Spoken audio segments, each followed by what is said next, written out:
Mesdames et messieurs, merci encore de nous retrouver ce matin sur les antennes Equinox Télévision. Et comme vous le savez, tous les jours de lundi à vendredi, nous tentons à notre façon justement d'échanger avec vous sur les questions relevant des réalités camerounaises aujourd'hui. Affaire Ouazizi, où en sommes-nous aujourd'hui? Est-ce qu'on peut encore filtrer les réalités autour de ce journaliste camerounais qui jusqu'ici continue d'émouvoir tant de Camerounais et dont on n'en parle plus? Ouazizi est-il mort? Ouazizi a-t-il été enterré? Le corps de Ouazizi a-t-il été restitué à sa famille aujourd'hui? Pourquoi n'en parle-t-on pas au Cameroun? Pourquoi est-ce que les Camerounais ne demandent pas à savoir un peu plus clair, un peu plus justement, et avoir un peu plus clair justement sur cette histoire? Où en sommes-nous aujourd'hui avec l'affaire Ouazizi au Cameroun? Interpellation faite des principaux accusés autour de cette histoire. Les Camerounais continuent encore de s'en inquiéter et de se poser toutes les questions autour de l'affaire Ouazizi. Allons-nous savoir où nous en sommes aujourd'hui? On en parle.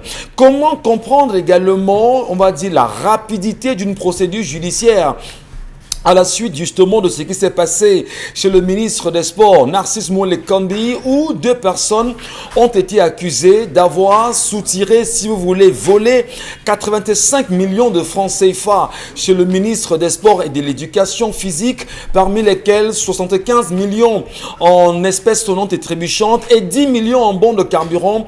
On le dit aujourd'hui, ils sont accusés et vont certainement purger pour chacun d'entre eux 10 ans de prison. 10 ans, effectivement, mais on se pose la question, quelle rapidité enfin dans les procédures judiciaires au Cameroun? Est-ce que c'est parce qu'il s'agit bien sûr du ministre des Sports et de l'Éducation physique, Narcisse Moule-Kambi, qu'on a pu voir cette rapidité dans la procédure judiciaire quand on sait qu'il y a aujourd'hui des milliers de cas pendant devant les juridictions camerounaises qui ne trouvent toujours pas de solution? Nous pouvons encore le dire, oui, peut-être le Cameroun appartient à certains et pas aux autres véritablement. Comment comprendre également la sortie de Philémon Yan, qui est, vous le savez, le président de la commission régionale de supervision de la campagne du RDPC, qui il y a 48 heures le disait lors du lancement de la campagne des régionales dans le nord-ouest Cameroun. Dit-il, le nord-est pendant 30 ans a été abandonné. Est-ce que ces propos sont véritablement du ministre, de l'ancien premier ministre Philémon Yan? Est-ce qu'il pense véritablement ces propos-là? Est-ce qu'il le dit parce qu'on est en campagne pour rassurer ces derniers? Pourquoi avoir une pareille déclaration au moment où on sait que depuis 4 ans, les régions du nord-ouest et du sud-est Cameroun sont en crise? Où est-il? Quelles sont ces résolutions? Qu'apportera-t-il en même temps pour qu'il puisse avoir une paix retrouvée dans le nord-ouest Cameroun aujourd'hui? Dit-il, 30 ans après, oui, que le nord-ouest a été abandonné? Est-ce que ce sont des slogans de campagne simplement? Merci à vous, mesdames et messieurs, de trouver toujours de l'intérêt à nous accompagner chaque matin de 10h à 12h avec la grande famille. Charles Hamel, Bombok, Karine Sontier, Dominique Audrey, ensemble unis pour la même mission. Jusqu'à midi, nous allons vous servir. Bonjour à vous, Bombon Bengan, Kanje. Bonjour, monsieur Ngachou Numba. Bonjour à vous, chers téléspectateurs. Une faction de l'Union des populations du Cameroun est en cours de téléchargement au sein de l'administration territoriale. Je dis bien au ministère de l'administration territoriale. Monsieur Balegelnkot et madame Abiba Issa croyaient avoir terminé avec les guerres qu'orchestre l'administration territoriale après avoir gagné le procès que les opposait contre notre faction Bapolipot. Aujourd'hui, le MINAT est en train de créer une autre faction en voulant soutenir l'organisation d'un congrès sidicieux avec des gens qui n'en sont pas partis, qui ne font pas partie de l'Union des populations du Cameroun. Pourquoi cela? Alors que ce parti qui n'a même pas de conseillers municipaux s'engage aux élections régionales pour justement manifester ou alors matérialiser la légalité retrouvée, l'OMINAT aujourd'hui, comme il a été condamné d'avoir désigné les responsables, veut donc passer en bas pour organiser un congrès sidicieux. Michel Clador Pécois, tête de file de cette faction-là, avec démissionné de l'Union des populations du Cameroun pour prendre la carte du Mouvement pour la Renaissance du Cameroun. Ce parti n'ayant pas participé aux élections de février 2020 est revenu à la maison, mais son retour n'est pas encore acté par le comité directeur de l'Union des populations du Cameroun. Le voilà, il part coopter Mme Henriette Ekoué, cette dame qui ne militait plus depuis des années, mais dont on ne peut pas contester le nationalisme. Quand même, elle vient être président du comité d'organisation d'un congrès séditieux. Quand même, ce n'est pas bon. Qu'est-ce que le pouvoir veut de l'UPC? Ou alors, pourquoi le pouvoir combat-il tant ce parti qu'on dit fini, mais chaque fois qu'il veut se relever, on le combat? On va voir cette fois-ci, mais je pense, Mme Abiba, M. Balé-Guelnkot, prenez tout le monde à témoin, et l'administration territoriale, et la justice camerounaise, et le peuple camerounais, pour que le congrès projeté à Loum n'ait pas lieu. Très bien, merci beaucoup Mbon Bengan Kandji. Quand on sait bien évidemment qu'en ce qui concerne l'UPC aujourd'hui, on parle de faction, même si l'État du Cameroun, à travers la justice, a donné raison aujourd'hui à Balé-Guelnkot qui gère véritablement l'UPC, on le sait encore, l'administration territoriale reste dans une division extrême. On verra ce que ça donnera dans les jours à venir, comment l'organiser, ce congrès séditieux. La question est posée justement ce matin par Mbon Bengan Kandji. On va bien sûr le dire, que ça bouge en France aujourd'hui. Le racisme serait de retour en France. Comment expliquer qu'aujourd'hui des policiers français soient plongés dans des demandes en permanence aux Africains qui écument certainement quelques réels français aujourd'hui en demande, en leur disant rentrez chez vous. Les Africains sont en France aujourd'hui pour beaucoup et les Français demandent aux Africains de rentrer chez eux. Est-ce que ce sera un bras de fer qui pourra s'ouvrir justement avec ce qui s'est passé le week-end dernier concernant l'affaire Michel, qui fait la une des journaux aujourd'hui en France, qui a été brutalisé, sauvagé, et les images font le tour de la toile. L'Afrique est indignée par le racisme montant en France. Que faut-il faire? Comment en arriver justement à un équilibre social? Mais surtout, les Africains resteront-ils aussi muets quant aux réactions des Français qui demandent aux Africains de rentrer chez eux? Est-ce que les Africains aussi demanderont aux Français désormais de retourner chez eux en France, comme c'était le cas à un moment donné avec Laurent Gbagbo qui avait affrété un avion pour les Français, leur demandant aussi de retourner chez eux après avoir renvoyé des Ivoiriens à un moment donné sur leur territoire? On en parlera, mesdames et messieurs, dans cette édition de 10-12, le Zénith. Bonjour Karine Santia. Bonjour Michel Gachou, bonjour aux téléspectateurs. Un autre bonjour spécial au ministre de l'administration territoriale, Paula Tangandji, qui demande au préfet du département de l'Océan de surseoir l'installation du chef de 3e degré du groupement Goumba de 3e degré, Sa Majesté Maxime Trésor Ngali, qui a été installé depuis la fin d'année 2019, alors que ce représentant traditionnel est en pleine campagne électorale en vue des régionales de cette année. Il demande de surseoir et il soutient que ce chef traditionnel est illégal, que son installation était illégale et le chef s'en fout de cette intimation.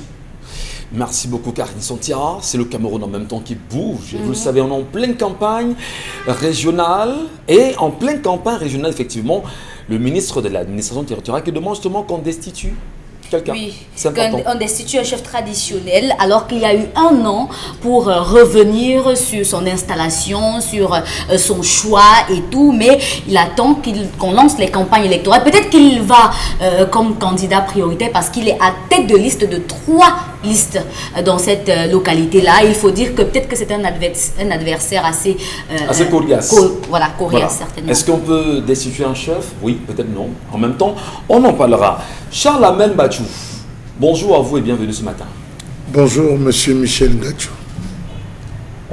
L'impérialisme n'a pas parlé ce matin. On aurait bien voulu savoir si dans la charte des impérialistes ce matin, vous n'avez rien vu pour nous. Parce que là, on commençait véritablement à apprécier ces chartes. On peut bien évidemment naviguer. On peut prendre dans les accords internationaux, poser la question de savoir à quoi nous sert l'ONU ou à quoi nous sert la CPI? Et les réponses, c'est justement dans la charte de l'impérialisme, notamment l'article 24, qui précise que les résolutions de l'ONU sont des textes qui nous donnent le droit et les moyens de frapper, de tuer et de détruire les pays dont les dirigeants et les peuples refusent de se soumettre à nos injonctions sous la couverture des résolutions du Conseil de sécurité de l'ONU. Vous pouvez bien vous rendre compte. À l'article 27, c'est bien précisé, les lois, les résolutions, les cours et tribunaux des Nations Unies sont nos instruments de pression contre les dirigeants et les leaders des pays qui défendent les intérêts de leur peuple. Et je termine par le dernier, et ça c'est la réponse à la CPI. Les dirigeants des puissances occidentales ne peuvent être poursuivis, arrêtés, ni incarcérés par les cours et tribunaux de l'ONU, même s'ils commettent des crimes de guerre et de génocide ou encore des crimes contre l'humanité. On comprend pourquoi la situation en Libye, en Irak, plonge. Donc la CPI, en fait, ce n'est que pour les sous-préfets d'outre-mer appelés chefs d'État des pays africains. Vous vous rendez compte que tout est tracé pour que l'impérialisme ne cesse de prendre vie à ceux qui disent que l'ONU. Sacré Charlemagne Mathieu, quand on sait également que Charles de Gaulle lui-même, l'un des chefs d'État français, avait de son temps lui-même dit que l'ONU est un machin aujourd'hui.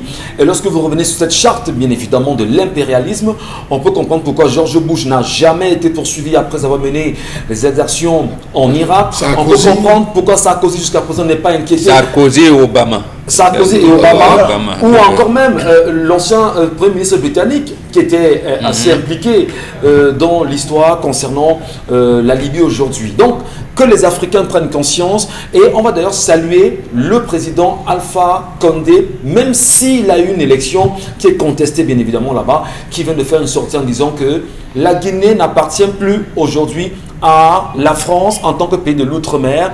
Les propos justement sont tenus par M. Damanta Camara, il faut bien sûr le préciser, et à la sortie justement d'Emmanuel Macron, qui n'a pas félicité le président guinéen pour sa réélection, mais a plutôt félicité le président ivoirien pour sa réélection.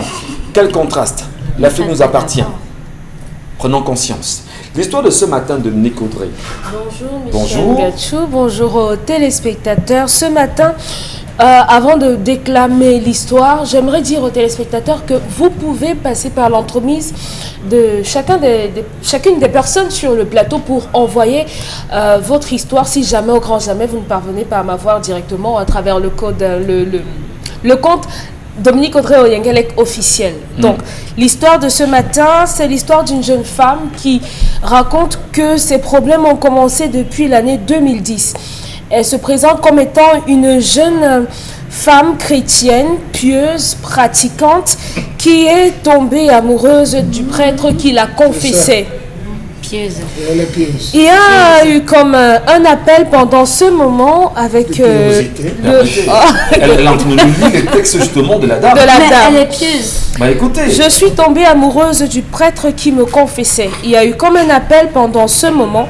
Les semaines suivantes, j'ai de nouveau initié la rencontre avec lui au point où de fil en aiguille, on s'est considérablement rapprochés malgré ses engagements religieux.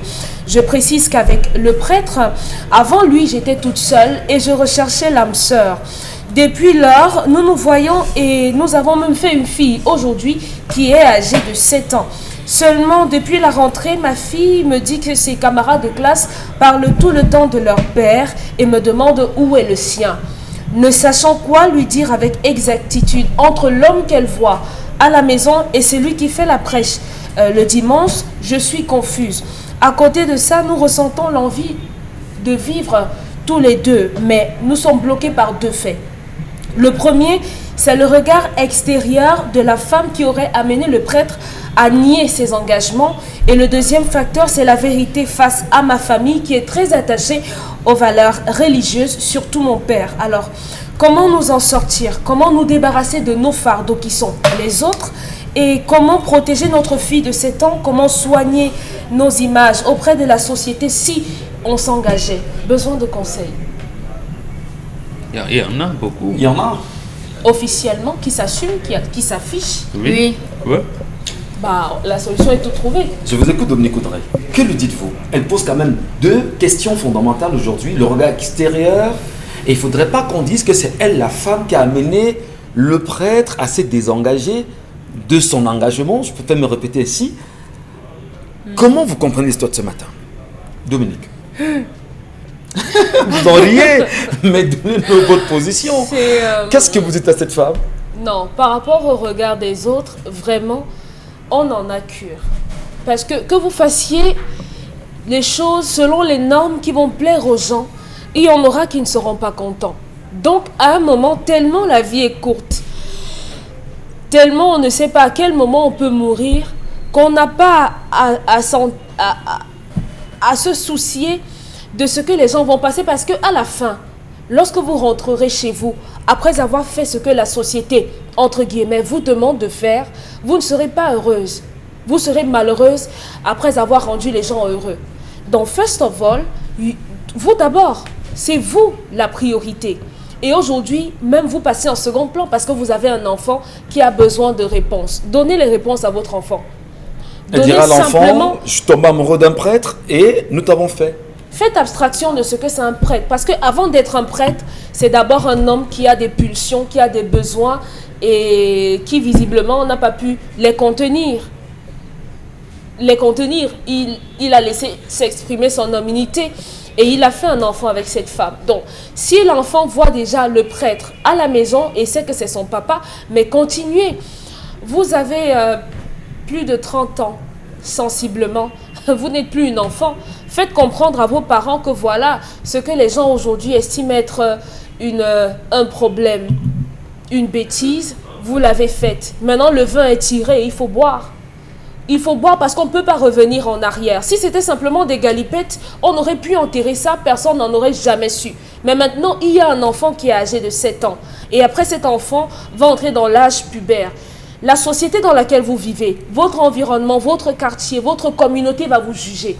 Et si vous n'êtes pas prête à assumer, à marcher le visage haut, parce que les gens vont vous pointer du doigt, votre prêtre, votre enfant, je veux dire que votre mari, votre enfant et vous partez de la ville, vous changez de ville, vous allez vivre ailleurs. Et vous laissez ces personnes-là qui n'ont jamais commis de bêtises, qui n'ont jamais péché, qui n'ont jamais rien fait de répréhensible, rester avec leur sainteté et vous avancez. Parce que la différence entre vous et ceux qui vont vous juger, c'est que vous assumez vos fautes. Seulement qu'elle ne nous dit pas si c'est elle qui a séduit le prêtre quand même.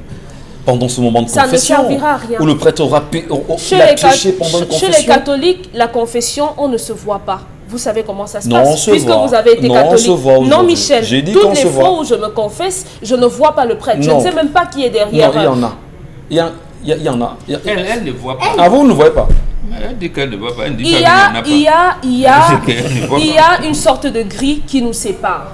Parce que vous êtes à genoux sur un truc et le prêtre est assis de l'autre côté. Parlez, ma fille, le Seigneur vous écoute, un truc comme ça. Donc, vous dites ce que vous avez à dire. Mais maintenant, c'est parce que de fil en aiguille, ils ont continué de se voir, mais ils ne se voyaient plus dans le cadre de la confession. On se voyait maintenant en dehors. Elle allait rendre visite au prêtre, elle allait prier pour elle, pour ses problèmes, exposer sa situation, parler de ses déboires. Et on sait comment ça se passe. Lorsqu'une femme exprime ses problèmes, affiche sa faiblesse, généralement devant un homme, les hommes ont tendance à ne pas pouvoir se contenir. Ils ont parfois l'envie, ils sentent ce besoin naturel-là de protéger cette femme. Et comme elle a dit, de fil en aiguille, il y a un rapprochement qui se fait. Donc, madame, vous avez fait une bêtise. Et ça arrive à tout le monde. Parce que beaucoup de femmes qui vont vous insulter ramènent des kumbos au prêtre, comme on nous a dit hier. Donc, elles ne sont pas différentes de vous. Donc, aujourd'hui, vous ne devez vous intéresser qu'à comment votre enfant se porte. Parce qu'un enfant qui grandit sans son père et qui sait que normalement on doit avoir un père, c'est un problème pour cet enfant. Cet enfant a besoin d'encadrement et elle a besoin d'assumer aussi son père parce que c'est une fierté de dire « Mon père est ceci, mon papa c'est tel, mon père, L'enfant dira « Mon père c'est le prêtre, mon père c'est lui qui nous dit la messe du dimanche. » Mon père c'est un homme. Très bien. Point de vue également de Dominique Audrey ce matin, que nous respectons d'ailleurs, et même les spectateurs devraient respecter. Mais non. C'est mon avis. Sacré Dominique Audrey. Alors justement, Karine Santia, comment expliquer que ce soit pendant que l'on se confesse, que l'on pioche, Ou encore, qu'est-ce qui peut pousser, de votre point de vue, le prêtre à être séduit par une femme pendant que celle-ci se confesse, au point d'en faire un enfant avec le temps? Son humanité. C'est un être humain. Avant d'être un homme de Dieu, c'est d'abord un être humain. C'est pour ça que je disais hier sur ce plateau que la parole de Dieu telle qu'elle nous est racontée est une interprétation humaine. Donc, à la base, si vous lisez la Bible, vous aurez votre propre interprétation avant que le prêtre ne vous donne la sienne. Par rapport à l'histoire du jour de ce matin, je me dis que le prêtre a été touché par l'histoire de cette jeune femme. Et en tant qu'humain, on ne peut que céder à un moment donné. Parce que vous savez que même les rencontres où vous voyez parfois, quand vous commencez à parler, c'est lorsque l'autre vous raconte son histoire, que vous parvenez à toucher sa sensibilité, que vous parvenez à connaître ses faiblesses et à savoir si vous pouvez apporter en plus dans sa vie ou pas.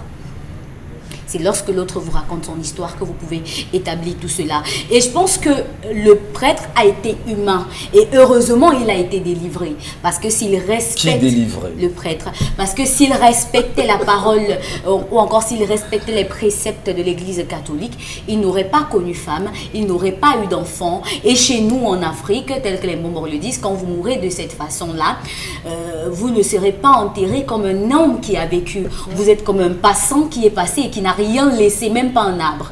Vous voyez? Donc là, maintenant, il commence à être un homme. C'est maintenant à lui de faire le choix d'établir, est-ce que je vais être un père pour mon enfant? Mais il faut vous dire que ce n'est pas le fil à couper du beurre, ils n'ont rien inventé. Ils sont tellement nombreux, ces prêtres qui finissent par abandonner le sacerdoce pour se consacrer à la famille qu'ils ont construit, justement, ou qu'ils ont fondée, justement, parce que à un moment donné, on se dit on ne veut pas faire des enfants juste pour abandonner. Parce que ils sont nombreux qui ont eu l'appel de Dieu après avoir connu un certain nombre de choses dans leur vie, de sacrifices, de femmes et autres.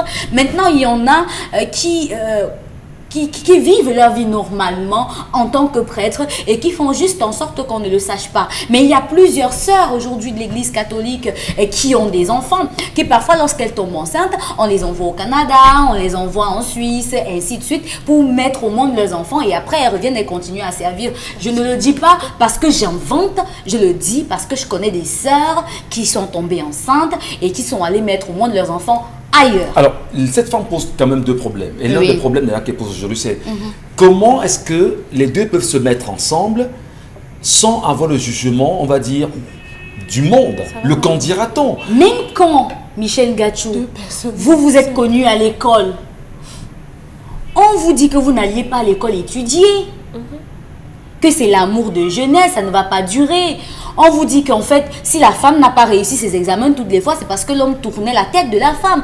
On vous dit que si l'homme n'a pas réussi tous ses examens et même son concours, c'est parce que la femme était déjà dans sa vie. Quand vous êtes adulte et que vous êtes rencontré au travail, au lieu de service, on vous dit que c'était les relations intra-professionnelles. Quand on dit que vous avez rencontré une femme dans la rue, on vous dit que c'est une femme de la rue. Quand vous rencontrez une femme Oui, au mais marché, elle fait comment? on vous dit que c'est le marché de tout le monde. Donc ils se mettent ensemble? Qu'ils se mettent Les ensemble jugements ne et manquent fassent fi des jugements. Ça n'empêchera en rien à cet homme de continuer à partager la parole de Dieu parce qu'on n'a pas besoin de la soutane Mais qu'est-ce qu'il fait pour dans la partager soutane, la justement? parole de Parce que Dieu. là, il porte une On n'a soutane, pas il est besoin de prêtre. la soutane pour partager la parole de Dieu. Rien ne nous dit que tous ceux qui portent la soutane sont des enfants de Dieu ou encore qu'ils iront tous au paradis Et qui ne font pas ça. et qu'ils ne font pas de péché. Très bien. Merci beaucoup, Karine Santia. Cher Lamine Bachou, est-ce qu'aujourd'hui, avec l'histoire que nous présente cette dame, on n'est pas très loin de l'un des combats aujourd'hui dans l'Église catholique? Vous me permettez justement qu'on fasse le trait d'union rapidement, qui voudrait effectivement qu'on essaie de revoir la vie des prêtres. Les prêtres ne devraient-ils pas se marier pour pouvoir éviter justement cette question où on peut avoir des familles monoparentales dont le père est un prêtre et le prêtre en même temps qui chaque jour vous dit nous prenons la chasteté comme l'Église le veut? Alors, il faut dire que le célibat des prêtres date de 1079. Oui. 1079, et c'est un mot consacré totalement à l'Église catholique. La Bible de Dominique Audrey-Oyengelek est suffisamment claire. Mieux vaudrait ne jamais faire un vœu à Dieu que de faire un vœu et de ne pas le respecter. Ils font des vœux. Vous reprenez pour qu'on puisse mieux Dit, comprendre. la Bible est claire. Mieux vaudrait ne jamais faire un vœu à Dieu que de faire un vœu et de ne pas le respecter. D'accord. Il y a plusieurs types. C'est vrai qu'il y a les diocésains qui vont nous dire qu'ils font des promesses de célibat, d'autres qui font le vœu de chasteté, monsieur Michel Ngachou. Je ne connais pas son obédience ou son appartenance au sein de la confrérie. Est-ce que c'est un séculier, un diocésain, un monastique, je ne sais pas. Mais je dis, monsieur Michel Ngachou, que le phénomène de Dieu, c'est ceux qui sont censés nous enseigner Dieu qui trompent Dieu plus que nous-mêmes.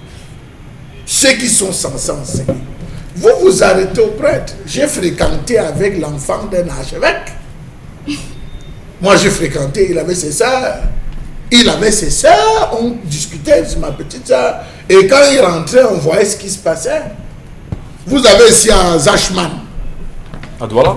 Je dis Zachman, Oui. London. Oui. Et ils ont toute une minicité là-bas où les frères sont logés. Vous avez des quartiers, leur pompe, je donne les noms des quartiers, elles sont logées. Est-ce que les prêtres se cachent encore? Il y a plus fêtard qu'un prêtre. Il y a plus viveur qu'un prêtre. Aujourd'hui, c'est des gars qui roulent dans les grosses voitures, les Prado, ils ne s'amusent pas. La preuve, vous les voyez bagarrer, je ne fais pas le procès, c'est l'histoire du jour qui nous aide. Vous les voyez bagarrer après une cérémonie où on a fait des collectes, la collecte qui devrait revenir à la veuve, ils se retrouvent derrière à se donner des coups de poing en disant que c'est moi qui ai lancé le combo. Oui, ils vont me taper dessus, mais je suis obligé de le dire. Monsieur Michel Ngachou, quand vous parcourez Jérémie 17, verset 5, il est clair. Maudit soit l'homme qui se confie dans l'homme. Ésaïe 5 et 22 précise. Cessez de vous confier en l'homme dans les narines duquel il y a un souffle. C'est pas moi, allez lire, c'est vous qui lisez la Bible. Nous, de temps en temps, pour pouvoir mieux comprendre certaines situations, on est obligé d'aller lire de temps en temps la Bible, d'où mon expérience dans ce domaine. Donc, monsieur Michel Ngachou, cette femme qui décide d'aller se confier chez le prêtre, se confesser chez le prêtre, encore que la confession elle-même n'a pas servi à l'Afrique, c'est sur la base de la confession qu'on a littéralement détruit l'Afrique, c'est sur la base de la confession qu'on s'est servi pour tuer comment je vais appeler ça, la civilisation africaine. Parce que lorsque vous allez vous confesser, on dit renie Satan, renie les objets. Tu as caché où? Parce que le Dieu va entrer et dire que c'est caché chez tel notable, c'est caché chez tel. Le matin, c'est l'armée qui arrive, on ramasse le butin. La confession n'a pas aidé. Donc, cette femme, quand elle décide d'aller se confier chez le prêtre, elle va avec les intentions de séduction. C'est-à-dire en allant à l'église, et vous ferez le même constat que moi, monsieur Michel Ngachou, toutes les femmes, placez-vous à l'entrée de l'église, de la chapelle, tous les dimanches, à partir de 17h, les filles mettent des seins mini. Elles se maquillent comme si elles allaient, monsieur Michel Ngachou, à une interview à Equinox Télévision. Elles mettent vous appelez les longs ongles, des parfums compliqués. Et elles s'asseyent devant. Bien sûr. Donc pendant que le prêtre est en train de parler, elle croise et décroise les pieds. Elle croise et décroise les pieds. Vous pensez que c'est encore le Saint-Esprit qui est dans cette... Il ne faut pas pécher contre le Saint-Esprit, mais d'après l'Église, mais c'est des pieds. On trouble le prêtre et c'est connu. Donc elle est allée avec des intentions en disant, ce prêtre, je vais me le faire. C'est mon âme sœur. Maudit soit, la Bible est encore claire, maudit soit l'homme qui détourne l'épouse du Seigneur. C'est connu. Oui, monsieur Michel Ngachou, les prêtres sont les épouses, c'est pas moi. Chaque fois qu'on ordonne un prêtre, on dit voici l'épouse du Seigneur, voici celle, ou si vous voulez, le serviteur du Seigneur. Maudit soit la personne qui détourne. Vous avez donné des enfants sans aucune identité, qui ont été faits par des prêtres, qui se retrouvent à vivre, à végéter. Ils ne peuvent pas appeler le prêtre papa. Ils ne peuvent pas appeler le prêtre. Voici quand on dit qu'il faut aller sur la famille paternelle, ils ne peuvent pas se déplacer. Ils vivent dans une discrétion totale avec des mères qui sont frustrées. Et c'est ça ce qu'il faut décrier. Dans toutes les paroisses, toutes les églises, ces femmes sont connues, ces femmes qui vivent maritalement avec les prêtres, qui ont fait des enfants avec des prêtres, qui vivent dans une misère. Je dis une misère et une précarité. Elles ne peuvent pas réclamer parce qu'ils se retrouvent parfois être des polygames. Donc j'estime cette femme. Elle ne savait pas là où elle s'engageait. Elle s'est engagée dans un champ. Elle assume. Elle a choisi de vivre avec lui. Elle va assumer la discrétion. L'enfant déjà pose des questions. Et je crois que rendu à l'école, elle va commencer à chercher à connaître quel est le nom de mon père, prononcer le nom. Malheur à elle si tous les enfants vont dans cette église, ça va être comme M. Michel Gachou. Je peux même citer le nom des prêtres ici. Non, si vous ne le ferez pas ce matin. Hein. Non, je vous dis, vous ne le ferez pas ce matin. Mais bien sûr, vous ne le ferez pas ce matin, je vous en prie. Non, c'est gentil de Ouais, votre part. Merci. Vraiment. Le sujet est assez choquant quand même ce matin pour que nous puissions remuer le couteau dans la plaie également, tout en saluant bien évidemment toutes les chrétiennes. Je voudrais saluer particulièrement toutes les chrétiennes de la chapelle Christ-Roi de Tinga. Pourquoi seulement là-bas? On se comprend. Bon, maintenant, oui, il a passé son message. Votre point de vue ce matin. Donc d'abord, il faudrait rassurer tout le monde. Charles Hamel, il n'y a pas Dieu à l'église, donc il n'y aura pas de malédiction là-bas. Voilà. Donc cette femme n'a pas perturbé les plans de Dieu. Il n'y a pas Dieu là-bas. Non, j'ai ressuscité dans la Bible. Oui, J'ai pris l'huile suée pour les fruits. Non, Donc, j'ai pris l'huile suée pour les fruits. Non, je voulais seulement vous rassurer. Je voulais seulement vous rassurer que Dieu n'étant pas là-bas, on ne peut donc pas l'avoir transgressé ou transgresser ses lois ou quoi que ce soit. Non, cette femme n'a commis aucun péché. Aucun péché. Parce que l'église elle-même, dans les églises, je parle abrahamique, il y a eu trop d'inventions, des choses qui n'existent pas. D'abord, c'est en 431 qu'on invente de la Vierge, on veut dire la Vierge. En 594, on invente le purgatoire. Et en 1439, on dogmatise le purgatoire. Le thème même de pape est né en 610. Le thème de pape. La fonction, la papauté est née en 1610. Et en 1454, on parle de l'Immaculée Conception. C'est des termes qu'il n'y a rien dedans. C'est des conceptions, j'allais dire, humaines. On revient donc dans cette église catholique romaine même. Comment vous pouvez imaginer que Dieu est là-bas et que ce soit le pape Nicolas V qui institue l'esclavage, qu'il confie au roi Alphonse de Portugal, et que c'est le pape Pie II qui vient accueillir les premiers esclaves à la cathédrale de Paris. Heureusement qu'il a pris feu, mais il va encore prendre feu. Donc, je vous dis que Dieu n'est pas là-bas. Pétition. Donc, Pour nous dire que je n'ai pas... pour vous dire que cette femme n'a commis aucun péché. Elle a sauvé cet homme. Elle a sauvé cet homme. Il appartient à cet homme. Non, je vous dis sérieusement. Vous n'exagérez pas, Maman Bandia. Non, lorsque nous autres, nous étions en train... Pourquoi avoir dans un serment, lui le prêtre, hein, pour pouvoir plonger là-dessous? Et qu'est-ce qu'il fait? Vous savez ce qu'on appelle serment? Moi, Moi, j'ai prêté serment devant les ancêtres, devant Dieu. oui. Il y a des choses que si je transgresse, je meurs, je n'ai pas... Il n'y aura pas un autre tribunal. Dans le C'est prêtre là qui ne meurt pas, c'est dit que ça ne sert à rien. Il n'a pas, ils ont prêté serment. Le président Paul Biya a déjà transgressé combien de serments? Les Ouattara, tous ces présidents-là, ils prêtent serment, ils respectent. Et le peuple fait quoi? Rien, on les observe. Même un président de la République prête serment dit « Je vais appliquer la constitution qui lui limite les mandats ». Il change. Au lieu que ce soit son successeur qui en profite, c'est lui qui profite. Et tout le monde est frigorifié, l'esprit est frigorifié. Oui, il a changé pour qu'il continue. Non, s'il continue, ce n'est pas lui. Ça veut dire que tout le monde, personne ne respecte le serment. Ça veut dire qu'il n'y a pas de serment du tout. Alors, cette femme s'inquiète, elle ne voudrait pas qu'on pense Elle d'elle. doit que c'est elle amener qui a son enlevé. prêtre de mari de démissionner de la prêtrise et de l'épouser. Lorsqu'on pleurait, Monseigneur Bala, Tout ce qu'il faut pour ça. Monseigneur, son voisin d'immédiat là, Monseigneur Sosten Bayebi, avait les mêmes problèmes avec un de ses prêtres. Puis il est venu lui dire que Monseigneur, bon voilà, j'ai déjà 3 enfants avec une fille. Moi, je te remets ta soutane. Le père dit que non, si tu fais comme ça, l'église risque de... Bon, on a engagé une procédure en interne pour dire qu'on a excommunié ce prêtre. Je ne cite pas son nom. Oui. Le prêtre a dit, faites comme vous voulez. Moi, je venais seulement te dire que j'ai même reconnu mes enfants au tribunal de mon atelier. Donc, voilà. Donc, en fait, et lui, il a pris le courage. Il a reconnu ses enfants au tribunal à mon atelier. Il a épousé la fille en question. Et aujourd'hui, il ne sait pas où ils sont, mais ils vivent normalement. Une vie de famille. Voilà. Parce que c'est une famille. Donc, je ne citerai pas de noms. Il y en a d'autres qui ont démissionné pratiquement. Ils sont entrés parce qu'ils voulaient continuer dans les églises abrahamiques. Ils sont devenus pasteurs à des églises baptistes, évangéliques ou presbytériennes et tout. Or, ils ont commencé par être prêtres au départ. Donc, cette femme, 30 ans, Audrey a dit, demande à son père de démissionner de la prêtrise et revenir s'il veut continuer avec la soutane. Il y a plein d'églises protestantes. La ou famille, bien la famille va l'accepter sans souci. Parce que la fille,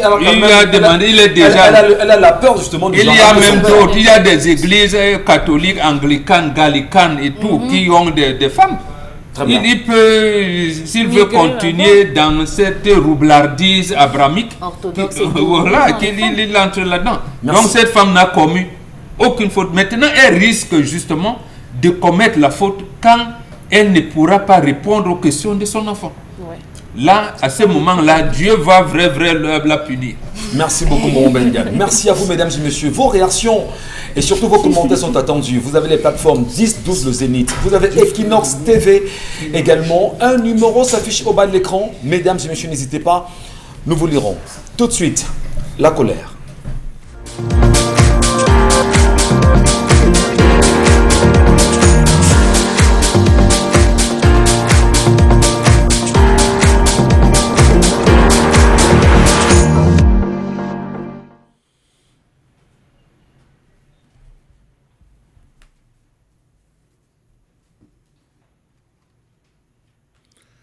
Je m'interroge ce jour sur la question de l'éclairage public dans ce pays.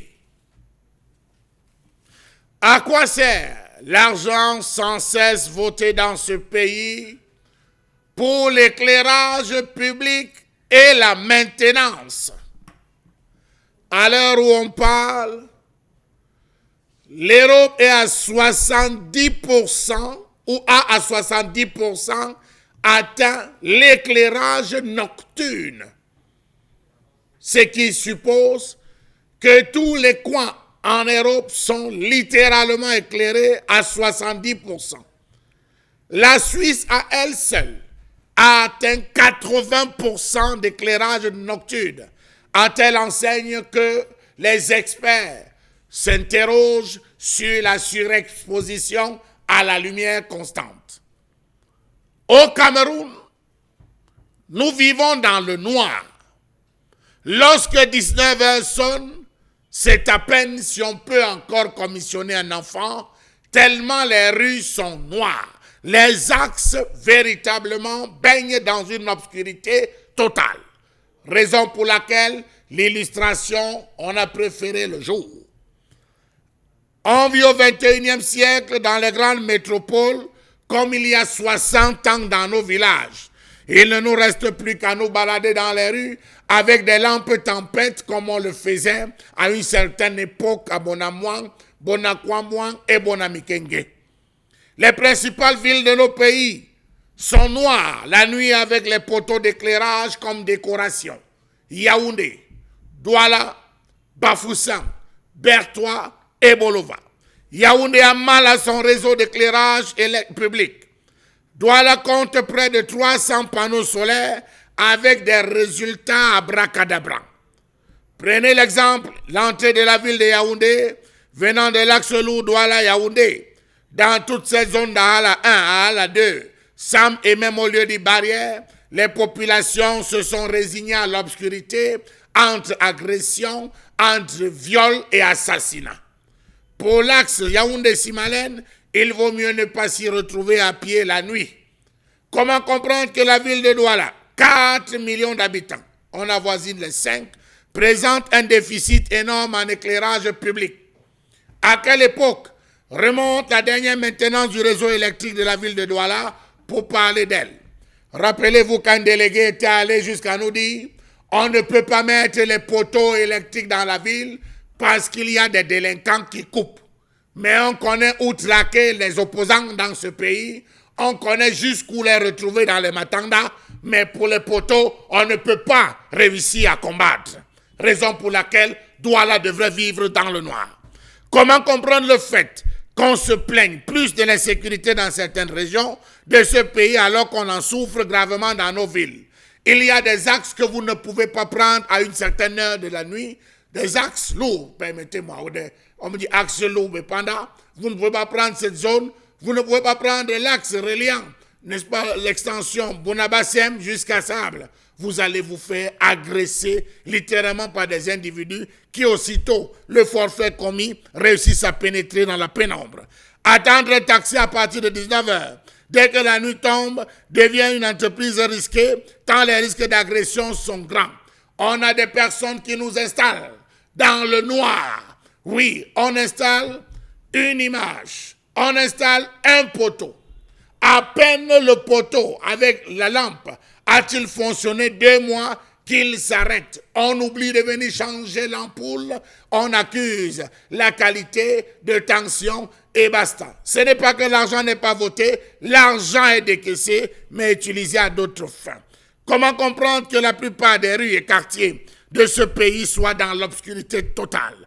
Combien nous coûte donc l'éclairage public dans ce pays?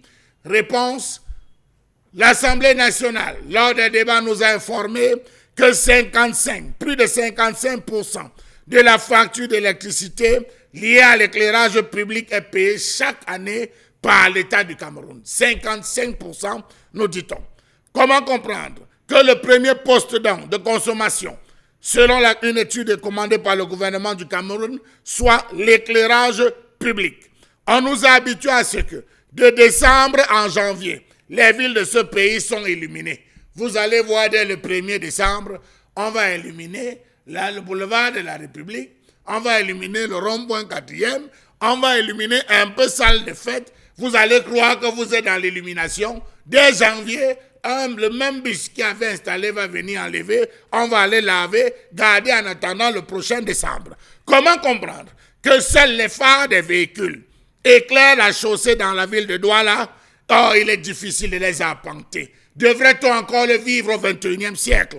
De la poste d'Aqua au rond-point 4e, plus d'une centaine de panneaux solaires ont été installés, mais hélas, pour quel type d'éclairage? Les principales villes de ce pays souffrent d'un problème de vétusté des réseaux et non-stabilité des réseaux électriques, le vandalisme, l'appareillage, le manque de sérieux des entreprises adjudicataires, parce que c'est les entreprises des cousines, c'est l'entreprise des épouses, des responsables des principales mairies des villes, c'est l'Njomba, il faut le dire, qui gagne les marchés et qui se retrouve à dire je livre ou je ne livre pas, quoi me fait?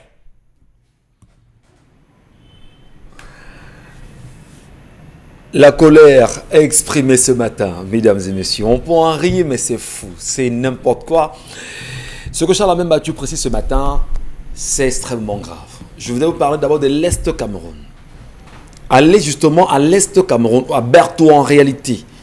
Bertoua, éclairage public, on n'en parle pas. Je parle de ce que je connais. Allez à Ebolova, incroyable. Je dis incroyable. Ne parlons pas de Maroua, ne parlons pas de Garoua, ne parlons pas de Ngaoundéré. Aujourd'hui, on dira que Bamen des Boyassons, justement, dans ce qu'on connaît, c'est incroyable que le Cameroun ne soit pas illuminé. 2020 quand même. C'est assez grave quand même, Bonbon, Karine, Dominique. Je prends le cas de Douala précisément. L'axe lourd, si vous voulez, la pénétrante est. La route de village, quand j'arrive à Douala également, j'habite pas très loin de là, il faut sortir tous les matins à 5h puisqu'on a la radio le matin.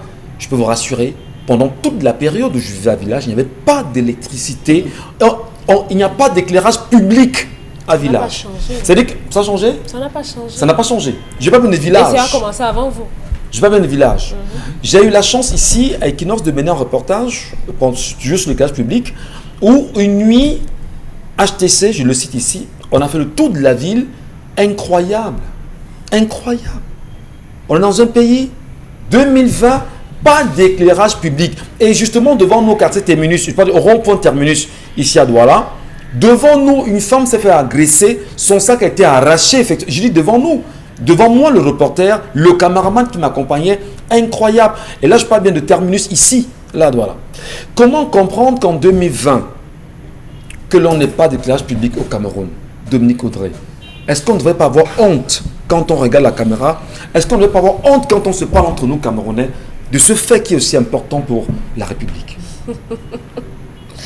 C'est de la même façon qu'on ne peut pas comprendre comment se fait-il qu'en 2020, on boive l'eau des flaques. Ou à l'extrême nord, hein, on sait qu'il y a Par exemple. Ouais. Ou bien qu'à l'est là-bas, on boive l'eau des mines, l'eau qu'on a remuée en amont parce qu'on cherche de l'or et que les populations boivent ça ici en bas. C'est de la même façon. C'est juste ça. D'aucuns disent que c'est le Cameroun, on est fantastique, on est un pays à part, oh, c'est le Wonderful Kistan, parce que tout ici est, on vous laisse vraiment, vous êtes, je ne vais pas donner l'expression là ici, la question de l'éclairage public aujourd'hui, c'est en couple avec la sécurité. Je veux dire que moi, je vois ça sous le prisme du couple. Éclairage public égale sécurité. Sécurité pour les gens qui se meuvent le long des différentes voiries. Entendez les routes, les chemins de fer, les espaces et tout ça. Mais aujourd'hui, malheureusement, on se rend compte que on n'a que des décorations. Lorsqu'on nous dit que le budget, ça vaut 55% et plus, ça veut dire que partout, on doit avoir de l'électricité. Mais comment se fait-il qu'on ait de l'électricité et que des gens se fassent agresser, comme avec votre exemple, et qu'on retrouve des gens qui sont poignardés, comme on se rappelle de l'enseignant qui a été tué après M. Njomi Tchakounte, dans les jours qui ont suivi. Vous allez loin. Ici, là, la Besseke, le petit tunnel de la Besseke, là. Voilà. Prenez seulement l'exemple là, Même où on a par ramassé les exemple. gens. Par exemple, comment ça s'explique? Aujourd'hui, on ne voit que des poteaux. Pour ceux qui sont même encore là, il y en a qui sont froissés, où il n'y a même pas d'ampoule, où il n'y a même pas d'interrupteur. Dans certains quartiers, à Yaoundé, en Vannes notamment, ce sont les riverains qui ont décidé de mettre la lumière à l'entrée de leur quartier parce qu'ils ne pouvaient plus. Vous connaissez les changeurs de parler vannes de là-bas. Ndokoti, ici à Ndokoti, Voilà. là Ndokoti, un Par soir, exemple. je sors de quelque part, permettez de Oui, me je vous côtoyer, parce que permets, c'est assez choquant. Je sors de quelque part et il pleut à verse. Et il faudrait que j'arrive chez moi. Et je demande au motoman, est-ce que tu peux m'accompagner à la maison? Il me dit oui, je vous accompagnerai. Et quand on arrive au niveau du tunnel de Koti, je lui dis, mais pourquoi il n'y a pas d'électricité ici? Sa réponse m'a fait froid dans le dos. Il me dit, non, lorsqu'on la lumière, on casse. Il dit, mais qui met la lumière? Non, lorsque la mairie passe, on met la lumière, on casse. Mais qui casse? Il me dit, les boys. Les boys, c'est qui? Il me dit, non, ceux qui cassent ne veulent pas qu'on les voit dans le noir. Et c'est incroyable qu'on ne trouve pas une solution à ça. Pas de feu de signalisation. Et c'est toute une lignée jusqu'au niveau de leur baba sans éclairage. Incroyable. Ils n'ont pas de problème avec ça. Est-ce que vous pensez que lorsqu'ils rentrent chez eux, ils empruntent ces chemins? Est-ce que lorsqu'ils rentrent chez eux, ils ont déjà été agressés à ces endroits? Non. Donc, les gens ne se sentent touchés que lorsqu'ils ont vécu quelque chose. C'est vous et moi qui sommes agressés. C'est vous et moi qui perdons les choses le long de ces chemins-là. C'est vous et moi ou bien ce sont nos sœurs qui sont violées dans ces endroits sombres-là. Mais pas eux. Donc personne, ils ne peuvent pas se sentir interpellés. Et c'est ahurissant qu'on donne. Ils vivent à Bonapriso, ils vivent à Denver. Par exemple. C'est ça? Par exemple. Ils n'ont pas le même problème que vous. Donc c'est pour ça que nous, on peut s'en plaindre, mais eux, ils vont vous rire au nez en disant « Parlez, ça vous engage, ça ne nous regarde pas ». Aujourd'hui, notre société, il n'y a rien à vendre. Vous voyez que même de façon touristique, si un étranger arrive ici et qu'il emprunte le chemin de Ndokoti, vraiment. Pardon. Ne faites pas avoir honte de Miko. Non, on devrait. Non, on a suffisamment honte comme ça. Hein. Vraiment. La honte va peut-être faire changer les choses. Qui a honte La ici? honte va faire que les choses s'arrangent. On vous dit que ce sont les boys qui cassent. Et M. Mbadjoua a pris vraiment, a peint un tableau. On est capable d'aller retrouver Bibou Nissak chez lui. Il est identifiable. On peut le trouver n'importe où. Mais on ne peut pas arrêter les boys qui sont peut-être des amis, des microbes, qui entrent et qui vont agresser les gens chez eux. On ne peut pas, on ne veut pas, on ne fait rien du tout.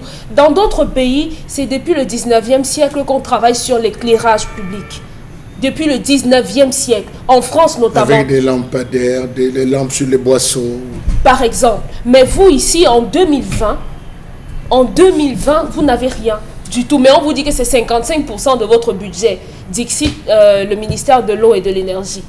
Et on va quand même s'interroger de Karine Santia. Là, Douala précisément, on a Bassadiné, on va dire qu'il vient d'arriver, il a 5 ans justement. Est-ce qu'on attend justement sur des éléments comme ça? Je parle du maire de la ville. Il n'y a pas que lui, on a sur le Yaoundé, on a sur des grandes, de toutes les villes du Cameroun. On les attend sur ces éléments au moins, non? Oui, justement, parce que le maire de Yaoundé, particulièrement Lucas Tangana, si je ne me trompe pas, a lancé un appel d'offres afin d'avoir d'équiper ou encore d'assurer la maintenance de l'éclairage public dans la ville de Yaoundé. Et l'appel d'offres là s'élève à 50 millions de francs CFA.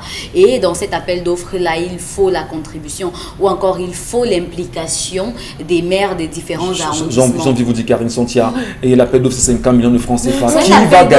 Qui va gagner ce marché? Attendons voir. Comme Charles Amel l'a dit, la copine de tel, la femme de tel. Mais je vous dis qu'il y a eu un appel d'offres aussi pareil, lancé par le ministère de l'Habitat et du Développement urbain en 2016. Ce que M. Michel Ngachou veut vous dire, c'est que ces appels d'offres, c'est le on sait déjà qui sont ceux qui ont gagné. Oui, justement. C'est pour cela que je vous explique en prenant notre exemple d'appel d'offres en 2016 avec le ministère de l'Habitat et du Développement urbain qui avait lancé un appel d'offres. Ça, c'était même dans le cadre du financement des financements C2D, donc c'était même pas un argent même de l'État du Cameroun ou de nos contribuables. Il fallait installer 80 lampadaires à Bafoussam, 60 lampadaires à Bertois et 100 lampadaires à Garoua, ce qui faisait 240 lampadaires dans les trois villes. Et le montant total était de 816 millions de francs CFA pour équiper ces trois villes-là de lampadaires. Donc, à l'échelle nationale, quand même, il y a des choses qui sont faites parce que si vous voyez qu'il y a des projets comme ça qui ont été mis sur pied, on peut défendre un bilan à la fin de incroyable. On peut défendre 60 lampadaires à Bertois. Okay. Je vous dis Bertois, allez à Bertois. Bertois n'a pas de lampadaire. Bertois n'a pas de lampadaire. Il dit qu'il y a 100 à Bafoussam. Pas très loin du tribunal, je crois. Michel Ngachou. C'est incroyable. On dit que 100 lampadaires à Bafoussam. Toute la ville de Bafoussam. À installer en 2016. Et nous sommes vous insistez sur les chiffres 100. Donc, vous 100, c'est normal ou c'est c'est justement là. Je veux d'abord dire que déjà que 100, ce n'est pas normal. Après, on ne voit même pas d'abord les 100 être installés. C'est de ça qu'il est question. Qu'est-ce qu'on fait des audits dans ce pays? On veut comprendre. Il n'y a pas d'audit lorsqu'on vous gagnez un marché. Vous dites que vous avez livré le marché. On ne vient pas justement s'enquérir de la faisabilité. C'est quoi ce pays dans lequel on vit? L'ancien délégué Tonné Fritz avait demandé qu'on installe des lampes solaires. La lampe éclairage solaire sur le boulevard l'autre boulevard vers l'hôtel de la centre de cité, M. Michel Ngachou. La liberté, merci, le boulevard de la liberté. Lui-même est passé une nuit, les gars, il dit ça, c'est quoi ça? J'ai dit lui-même est passé la nuit. La qualité de l'éclairage, je parle, il nous regarde. C'était tellement approximatif qu'il a demandé qu'on enlève. Mais je dis, c'est un vol à ciel ouvert. Monsieur Ngachou, prenez l'exemple seulement des quartiers, des nouveaux quartiers de la ville de Douala, comme l'Orbessou par exemple.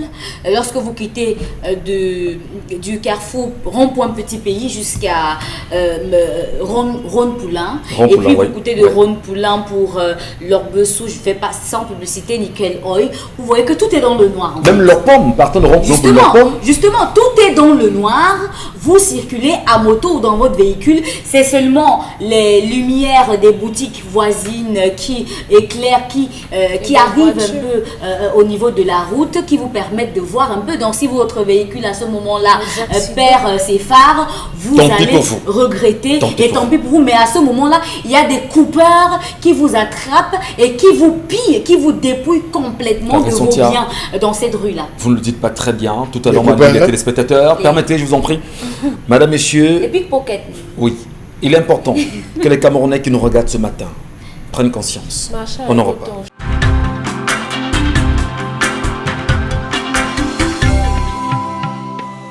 Bienvenue à vous, mesdames et messieurs. Si à l'instant seulement vous prenez la télécommande en même temps, oui, et que vous nous regardez, soyez les bienvenus. C'est pas ce que vous faites ce matin, c'est pas ce que vous faites en ce moment. Merci à vous de rester présents, mais surtout de prendre conscience des réalités camerounaises, de prendre conscience qu'ensemble nous devons construire ce pays qui est pratiquement en lambeaux et qu'il faudrait justement remettre debout quoi qu'il en soit. Est-ce que nous pouvons, nous, Camerounais, aujourd'hui, identifier les ennemis qui sont les nôtres? Est-ce que nous connaissons justement ceux qui sont ceux-là tapis dans l'ombre, qui tirent le Cameroun vers le bas? Et Charles a même battu justement ce matin dans la colère exprimée concernant l'éclairage public, a évoqué un fait assez difficile à comprendre, qui sont ceux qui s'occupent de l'éclairage public au Cameroun. Et il a pris un exemple important. Regardez le boulevard de la Liberté aujourd'hui. Qui est-ce qui avait gagné le marché en vue d'installer, bien évidemment, les lampadaires solaires de ce côté-là? Qui avait gagné le marché? Le nom est connu, la personne est connue aujourd'hui. Est-ce qu'on a pris au moins un temps soit peu le temps de lui demander des comptes? Avons-nous eu le courage de le faire? Et les Camerounais, justement aujourd'hui, conscients qu'il n'y a pas d'éclairage public, qu'est-ce que nous faisons au quotidien pour demander au gouvernement camerounais, pour demander, si vous voulez, aux gouvernants, au ministre du développement urbain et de l'habitat, de nous en donner justement. Qu'est-ce que font les maires de la ville? L'éclairage. L'éclairage public. Je vous ai pris des exemples ce matin de la route, je ne veux pas des villages, jusqu'à Yassa. Que dire des axes lourds? Aujourd'hui, les accidents sur la route sont le propre de ça. Vous avez fait la route de l'Ouest il y a sensiblement 2 semaines. Regardez, si ce n'est pas éclairé, la première fois où je prends le tronçon qui mène à Bafan, là-bas, puisque la route serpente un peu, je vous promets que c'était ahurissant. Vous êtes passé en dessous de la première station, là. Vous êtes passé par le bas et non dans la ville.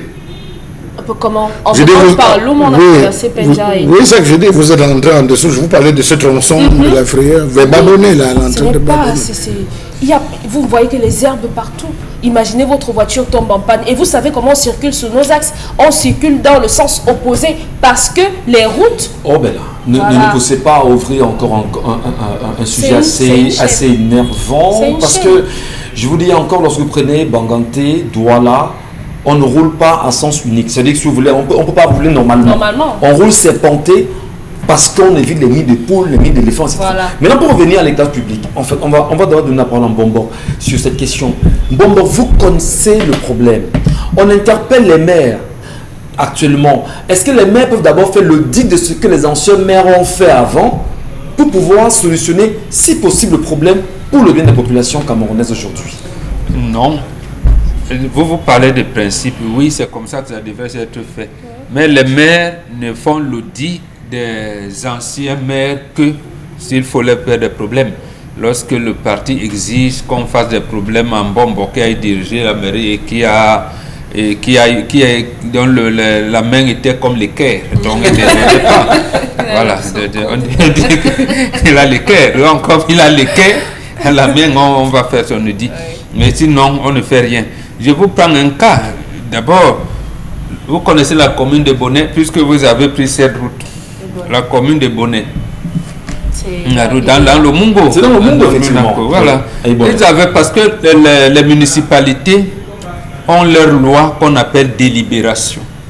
La commune de Bonnet s'est réunie le 6 mars 2019 et adopte une délibération où l'éclairage public devait coûter pour la ville de Ndungue, parce que Ndungue, quand même, c'est un bon centre, 20 millions de francs par photovoltaïque. C'est ce que vous appelez solaire et tout ça. Du 6 mars 2019 jusqu'à aujourd'hui, ce n'est pas encore arrivé. Bon, Charles Lamel a parlé de détournement. Moi, je ne parlais pas de détournement. Mais je sais, la loi de l'argent est là, puisque cette délibération disait que le maire est autorisé, du moins c'était une dame, je ne cite même pas son nom, madame le maire est autorisée à prendre les 25 millions pour consacrer 20 millions à l'éclairage public en Ndungue et les 5 millions pour une zone récréative. Donc il y a quand même des parties, il dit qu'on peut, la mairie s'occupe de ça, des zones, des espaces verts, des endroits, la bibliothèque municipale, il faut avoir des espaces où les bibliothèques où on peut s'amuser. Ça n'existe nulle part. Donc, vous allez vous rendre compte que les 25 millions là, bon, c'est parti où je n'en sais rien. C'est donc comme ça, presque partout, dans les 360 communes du pays et dans les 14 mairies qu'on appelait communauté urbaine hier, les mairies de la ville. Ouais. C'est comme ça, pratiquement partout. Et tout ça, ce qu'on appelle les tutelles des mairies, donc les préfets, qui sont les délégués départementaux du ministère en charge de l'administration territoriale. C'est eux qui gèrent. Donc, si le maire ne fait pas, c'est que le préfet est au courant. Et si le préfet est au courant, il fait quoi? Vous voyez donc que la chaîne est large. Et c'est pour cette raison que vous verrez que pour certains maires, quand le maire estime que on va dégrader la route, les grumiers risquent de dégrader la route, on arrête. Non, tu vois le préfet, le sous-préfet venir vous dire que mais non, vous n'avez pas, c'est moi, c'est la voie publique, c'est moi. Donc, quel est donc le projet pour l'épanouissement des populations en question? Il n'y en a pas. Il n'y en a pas. Donc, il faut aujourd'hui que les maires commencent à se dire que nous avons les projets d'urgence et que vous, les autorités administratives, vous avez vos plans sectoriels de développement. Maintenant, parce que je vais rester là dans le cadre, j'allais dire, des civilités républicaines. Lorsque l'autorité administrative est pour le cadre des plans sectoriels de développement, on va vous dire que l'électrification rurale va coûter pour nos communes cette année tant, et que le ministère en charge de cette affaire-là dise que dans les 360 communes, nous avons donné une dotation de 2. Ça, vous ne verrez jamais. Même ce que je parle là pour la commune d'Abonné, vous savez d'où ça vient? Non. C'est la coopération française. Incroyable. Oui. Dans le fonds qu'on appelle CD2, qu'on a mis dans un organisme gouvernemental qu'on appelle Programme National de Développement Participatif, PNDP. Heureusement que cette structure est dirigée par une femme. Je vous dis, cette femme, je ne la connais pas particulièrement, mais je vois cette mission. S'il n'y avait pas cette femme-là, je pense que il y a même les bornes fontaines, les forages qu'on fait, je pense qu'on n'aurait pas eu. Donc, les quelques panneaux de tonnerre dont on parlait dessus, c'est précisément parce que cette femme, mais on l'empêche de travailler.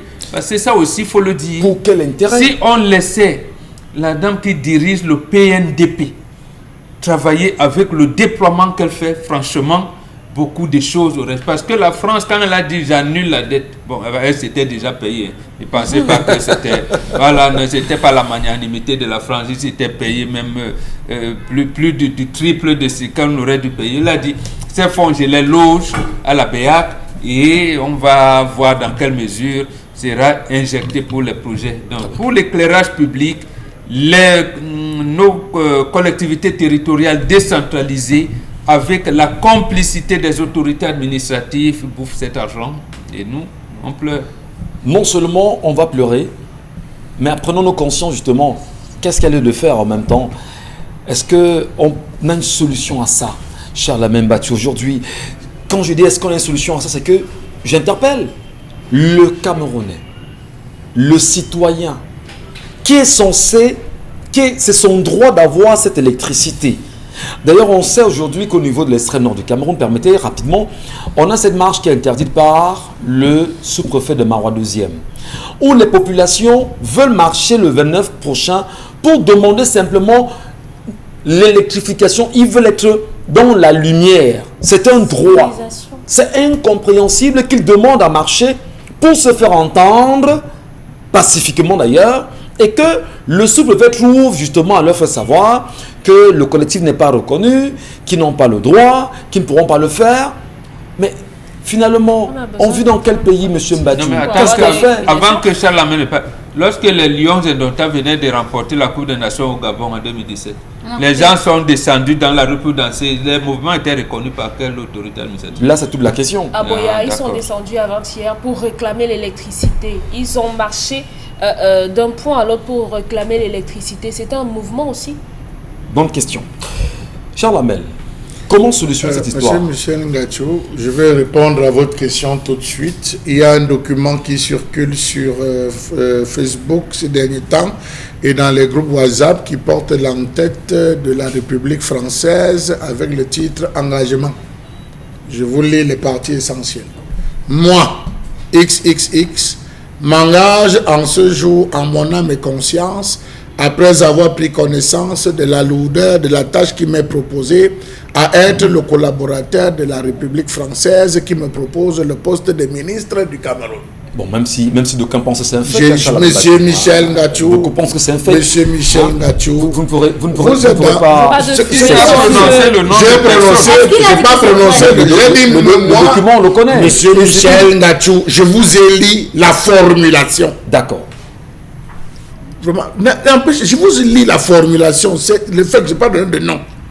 Je promets de protéger les intérêts des citoyens camerounais et ceux de la France, pays ami. Alors, monsieur Michel Ngachou, quand vous parcourez un tel document d'un engagement, ce n'est pas la République du Cameroun qui reconnaît les mérites de l'individu, mais c'est la lourde charte. C'est la République française qui lui propose le poste de ministre. Bon, partant de là, vous vous rendez compte qu'on est en même de ne pas pouvoir défendre les intérêts des Camerounais, mais protéger ceux qui vous nomment. Donc tous ces ministres camerounais en fait sont là pour protéger le comptoir. Vous comprenez donc pourquoi ces ministres, ces cadres ont la nationalité française. N'allez pas chercher de loin. De midi à 14h, je ne suis pas au niveau du fond, de la forme, je suis au niveau du fond. Monsieur Michel Ngachou, la ville de Douala a payé pendant près de 10 ans 1 milliard en termes de consommation électrique d'éclairage public. Vous êtes d'accord avec moi? Très bien. 1 milliard. Ces 1 milliard sont matérialisés où? Comme nulle part. Comment? Sur quel tronçon? En termes de consommation. Prenez la direction des douanes, tout l'axe de boulevard, l'axe lourd de la direction des douanes, jusqu'à l'échangeur du rond-point. C'est éclairé? C'est éclairé, monsieur Michel Ngachou? Ce n'est pas éclairé, pas du tout, pas du tout. Monsieur Michel Ngachou, l'éclairage public tient compte de 2 facteurs. L'environnement, un environnement où il y a beaucoup d'herbes, des fleurs, l'éclat des fleurs par rapport à la lumière, ça joue sur la lumière. La qualité du goudron. Vous allez voir des personnes qui utilisent ce qu'on appelle des phares laser. Lorsqu'ils sont sur un certain type de goudron, ça n'éclaire pas. Lorsqu'ils vont sur un autre type, vous voyez, les phares sont visibles et c'est la raison pour laquelle on a homologué en termes. L'éclairage, c'est quelque chose de sensible. Nous n'avons pas de ville éclairée. Ce sont les panneaux publicitaires qui éclairent. Nous avons des lampes tempêtes qu'on appelle éclairage public au Cameroun, ce qu'ils ont baptisé éclairage solaire.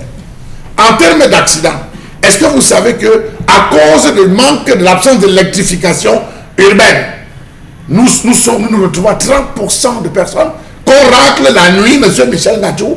Je vous prends l'axe lourd, l'axe Bépanda, Sable. On racle, permettez-moi l'expression, on renverse des gens la nuit parce que pour pouvoir traverser, si vous avez de mauvais phares, le gars qui veut traverser va croire que c'est une moto qui est en train de venir, il se retrouve en tête des rails. Pareil pour le boulevard de la République. On n'a pas de sécurité dans une ville. Nous avons réduit, en 20 ans, nous avons reculé de 70%. Est-ce que vous avez connu la ville, monsieur Michel Ngachou? La ville de Yaoundé à l'époque d'André Fouda? Je ne parle pas, il n'a rien à voir avec André Fouda. Non, je t'ai pas encore dit. André Fouda. Avec André Fouda, non, mais avec Emma Basile, oui. Alors, on s'est battu, ils se battaient pour l'éclairage public avec les moyens qui leur étaient donnés, monsieur Michel Ngachou. Vous parlez bien d'André Fouda, le tout premier. André Fouda? Oui.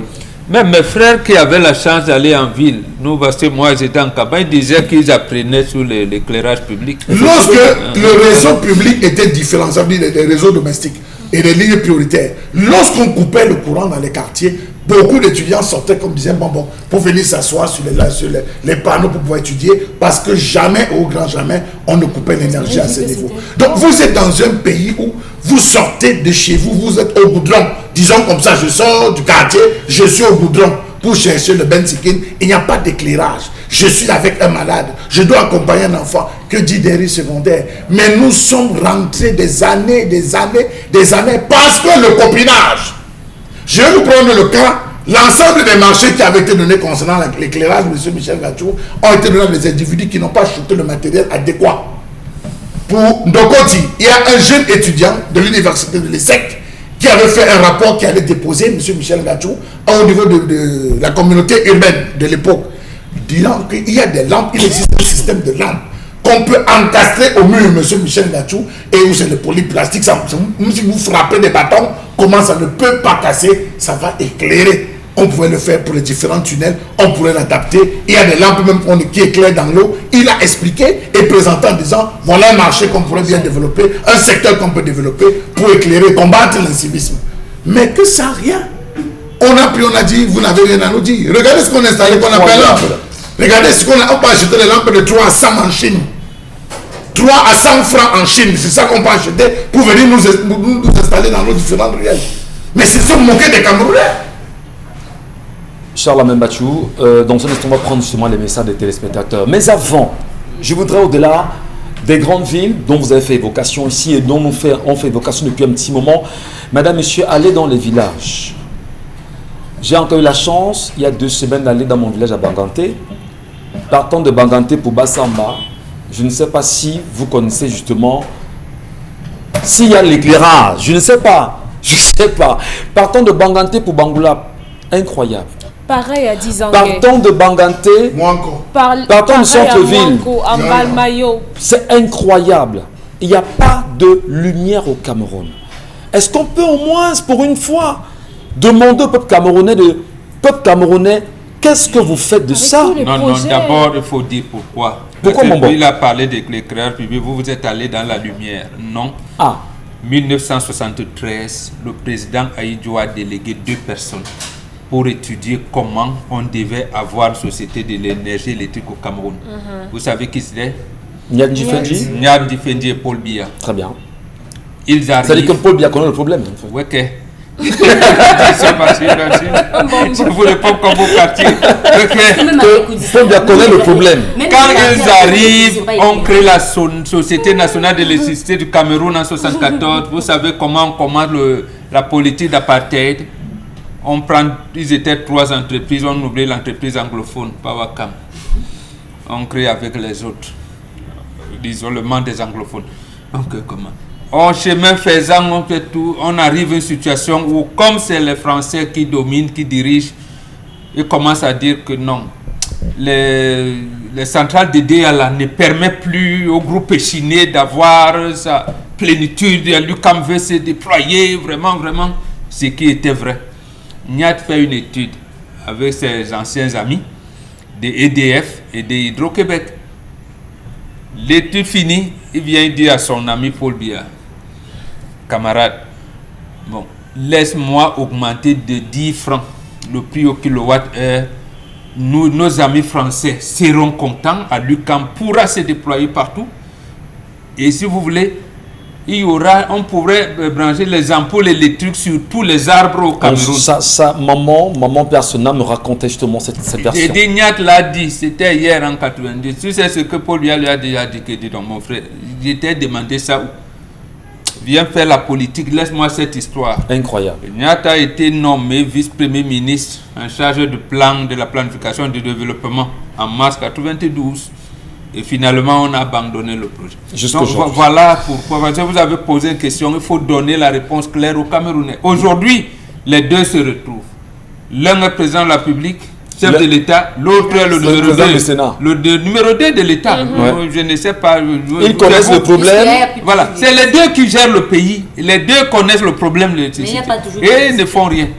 Donc voilà, donc maintenant vous pouvez savoir à qui, auprès de qui les jugements, les Camerounais justement ont porté leur revendication. Comment est-ce qu'on fait pour que ce soit 55% des dépenses de l'État en Bongo-Benga? Enfin, à quel niveau?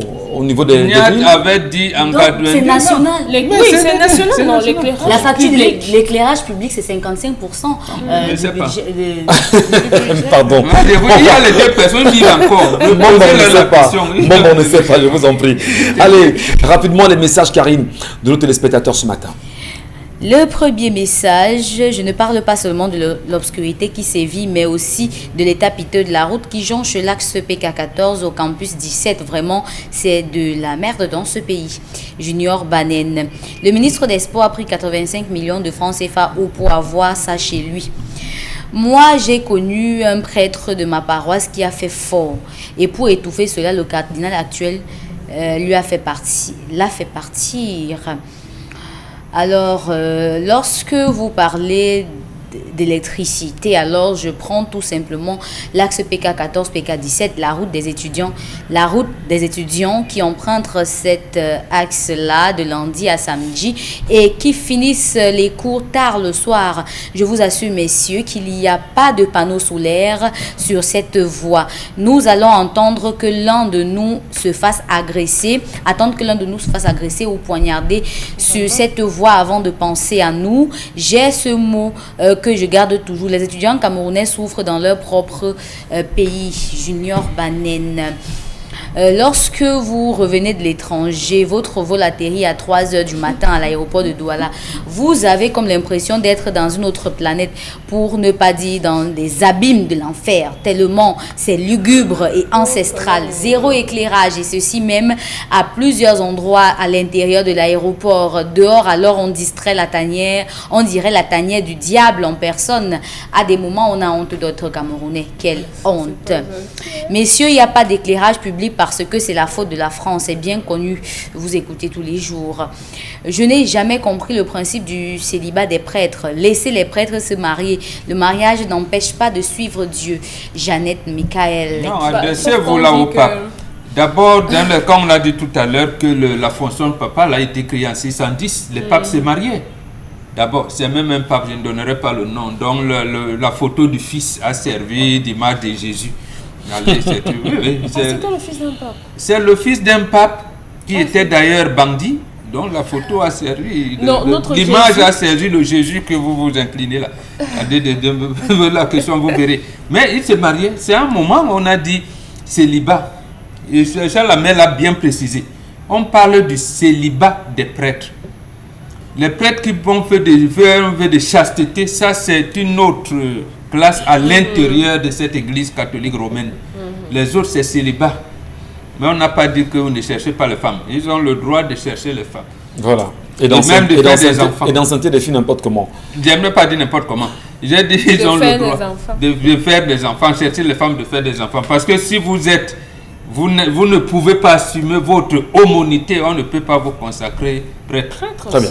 Donc, oui, on sait justement voilà, qu'il y a un bon regard. Vous allez donc consacrer quelqu'un qui a tout. Si vous n'êtes pas viril, vous n'êtes pas viril. Effectivement, il y a un test de virilité qui se fait. Voilà. Si vous ne l'êtes pas, vous n'êtes pas consacré. Merci beaucoup, Karine. C'est moi qui paye et change l'ampoule du poteau électrique dans mon bloc à Bonamoussadi. Les voisines sont contentes quand je le fais. Un voisin m'a même appelé pour me dire que l'ampoule est déjà HS. Ah, c'est Jean-Louis Ndema. Jean-Louis Ndema qui écrit ce matin. Un autre message. Shall at presidency of Cameroon is still been seen to be at 80. That why everything is done progressively, no matter how long it takes.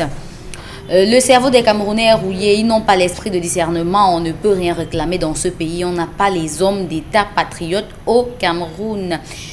Il faut survoler le Cameroun en avion pour voir que le Cameroun est un endroit noir avec quelques points de lumière par-ci, par-là. On a quand même envie de se demander vraiment, en tant que Camerounais, en tant que citoyen, à quoi nous ont donc servi les 38 ans de règne de Paul Biya si aujourd'hui on n'a pas de lumière au Cameroun?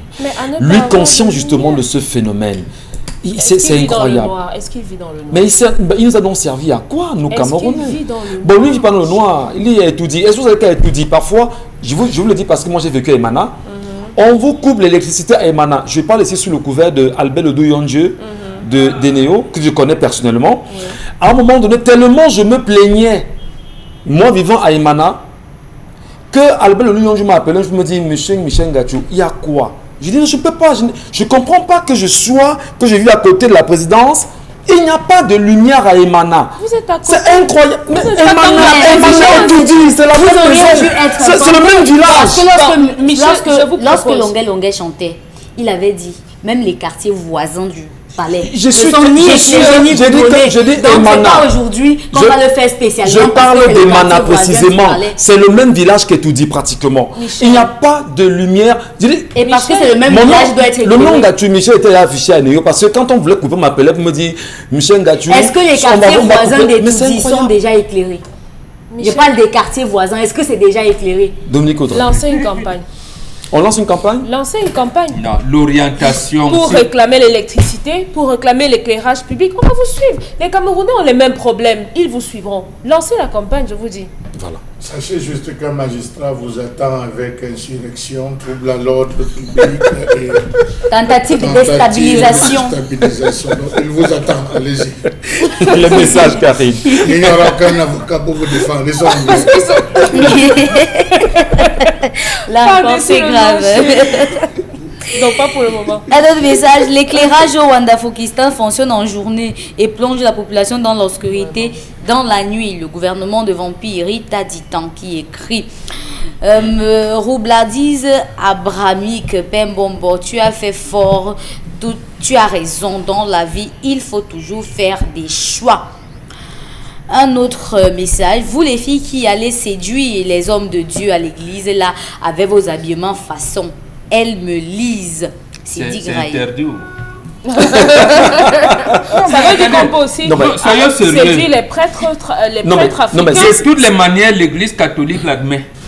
Vous pouvez venir nu, la tête nue, bien coiffée, courte jupe et tout ça. On est dans l'évolution aujourd'hui. L'évolution ou pas, je vous dis, lorsque Martin Luther veut faire la réforme que propose Luther pour l'église, ne créait pas le protestantisme.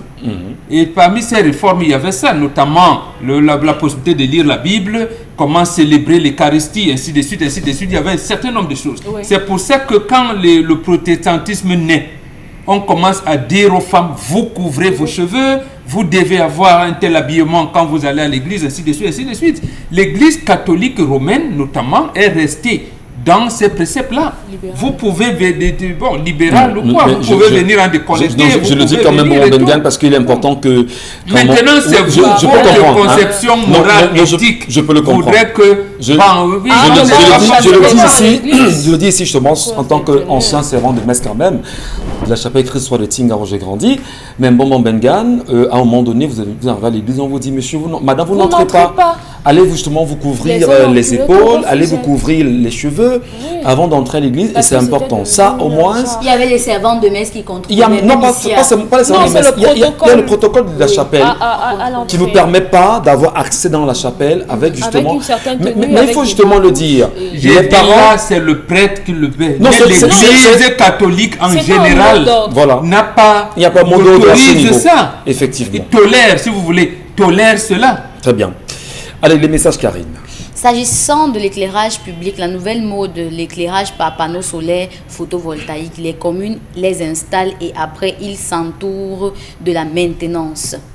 Ils s'en foutent de la maintenance. Donc pour moi. Justement, comprenez alors que le catholicisme n'est pas le christianisme. Tout ce qu'on raconte là, c'est les catholiques qui sont venus avec. Jésus n'en a pas parlé. Lui au s'assure. On comprend pourquoi les églises de réveil maintenant veulent frapper l'église catholique. Merci. Merci à vous, Karine Sontia. Merci aux téléspectateurs. Merci à vous, madame, messieurs, de continuer à faire confiance à la chaîne du peuple. Vous êtes le peuple et nous sommes la chaîne. Vous êtes chez vous, ici. La chaîne vous appartient. Dans un instant, la revue des réseaux sociaux. Les éléments qui ont été les plus marquants de ces 24 heures sur la toile et qui font d'ailleurs le tour des réseaux sociaux. Merci à vous de prendre l'essentiel. Karine Sontia, toujours avec vous encore.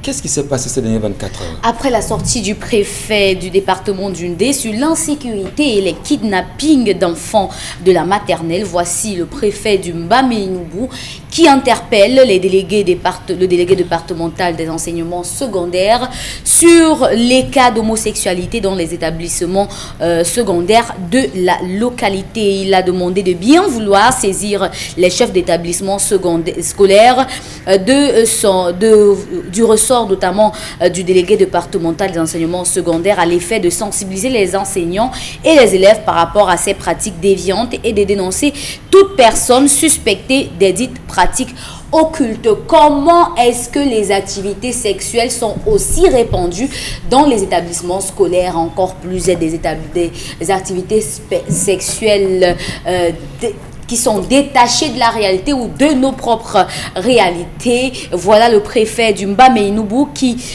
expose cela et qui demande à ce que des sensibilisations soient effectuées. Comment est-ce qu'on comprend cela? Voilà, c'est un fait qui tourne et qui est assez gênant quand même. Quand c'est le préfet lui-même qui se lève et demande à ce qu'on puisse combattre des activités, on va dire, des attitudes hors normes, inacceptables dans la localité, effectivement, Dominique Audrey, ça interpelle plus d'un quand même aujourd'hui. Est-ce que ça veut dire que le préfet, certainement, a des informations en sa possession, comme quoi les enfants dont l'établissement se serait investi dans les pratiques homosexuelles aujourd'hui. Oui, oui, et on est simplement dans la continuité avec le préfet d'Undé. C'est une action à saluer, mais maintenant on ne devrait pas s'arrêter au communiqué. C'est pour ça qu'on dit ici que les mauvaises choses se passent généralement dans les établissements scolaires.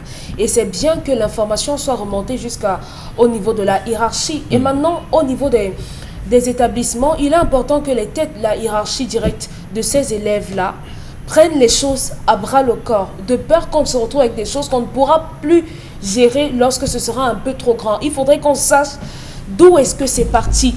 Qui sont les enfants qui ont ramené cela dans ces écoles-là et qui sont les parents de ces enfants? Peut-être les découvertes qu'on fera à l'issue des enquêtes pourront tous nous mettre KO, mais tout de même, il faut protéger ceux qui ne sont pas encore. Vous savez que malheureusement, sur les réseaux sociaux, on lit généralement des histoires des enfants qui se retrouvent dans des fêtes avec leurs amis et consomment des choses et au réveil le matin, se retrouvent... Voilà, abusé. Voilà, abusé comment pour les garçons? Donc maintenant, si on ne veut pas avoir ça avec les fêtes qui sont en train d'arriver, les amis qui vont organiser des charters, des sorties de groupe et tout ça, il faudrait qu'on fasse les choses rapidement. Ils appellent ça des chill, hein? Oui, des chill, oui.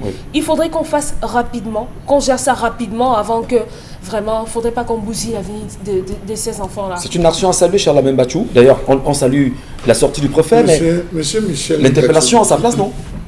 Je souhaiterais que vous me laissiez parler parce que vous aimez souvent me couper quand on vous recadre de temps en temps, monsieur Bachou. Monsieur Michel, il y a des parents qui initient leurs enfants garçons, leurs enfants mâles à l'homosexualité. Dans des loges, ils commencent par introduire l'enfant dans des loges. L'enfant va dans la loge, la même loge que le père. Le père se retrouve à initier son enfant à cette pratique. Premier point. Vous avez des enfants qui, une fois initiés à cette pratique, vont l'essayer chez la Tchida, qui sont au niveau des autres écoles. Vous avez des cas qui ont défrayé la chronique dans le sud, qui ont défrayé la chronique dans le Ndé, qui ont défrayé la chronique, on va le dire, M. Michel Ngachou, dans le Noun, où des élites prédateurs et compradors sont arrivés. Elles ont fait semblant de coopter des jeunes garçons pour les entraîner, pour dire qu'on va les aider, des porteurs de sang et tout, on va les situer. Ces élites qui sont arrivées dans cette zone sont devenues des prédatrices sexuelles sur les garçons, introduisant de fait l'homosexualité. Il faut dire que dans la pratique de l'homosexualité, M. Michel Ngachou, pour les cercles ésotériques, on prélève, sur la base du rectum, on prélève un ensemble de faux. Comme un vieux de 70, je prends quelque chose de bête de 60, ne peut pas aller avec un enfant. Qu'est-ce qu'on fait? On fait un décalage de 20-20.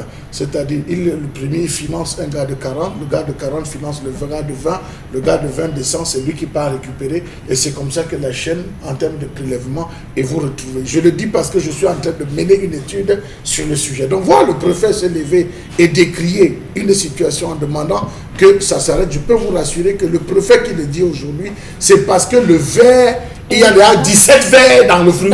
Il y a déjà 17 verres. C'est arrivé à un seuil où on ne peut plus cacher.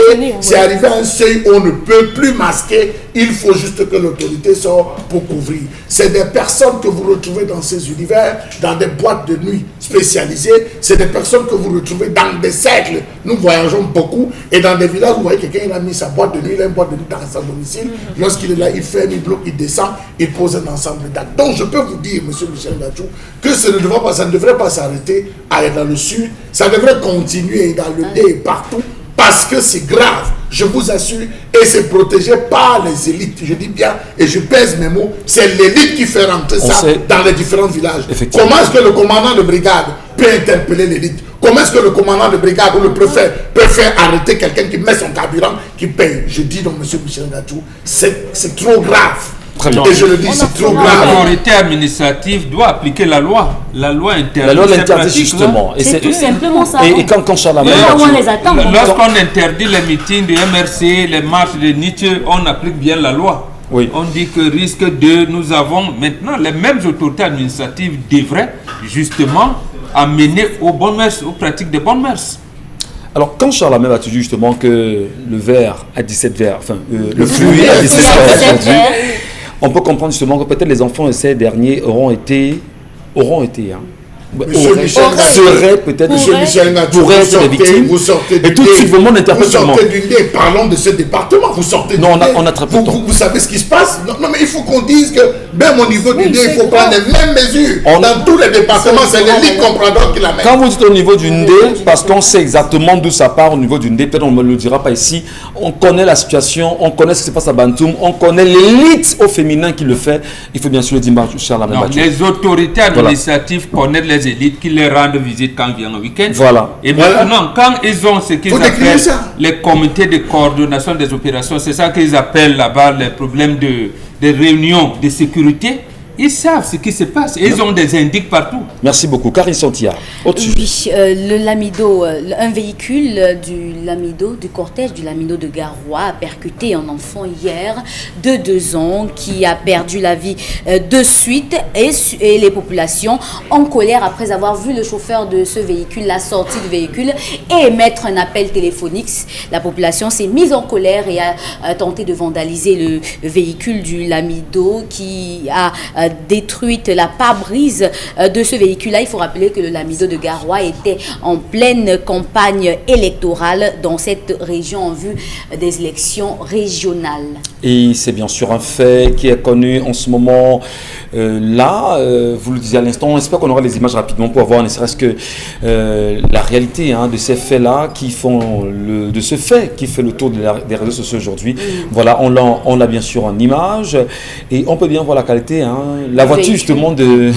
Mais qui est retourné. C'est l'accident qui a renversé le véhicule ou c'est... Oui, ils ont renversé le véhicule parce qu'ils estiment... C'est la population qui a renversé le véhicule. Qui a renversé, effectivement. All right. Voilà. Donc, on peut bien comprendre que ça fait le tour des réseaux sociaux. Cet accident a ôté la vie. Un enfant de 2 ans. Voilà. Ça veut dire que... Comment est-ce que l'enfant se comportait sur la route? Non.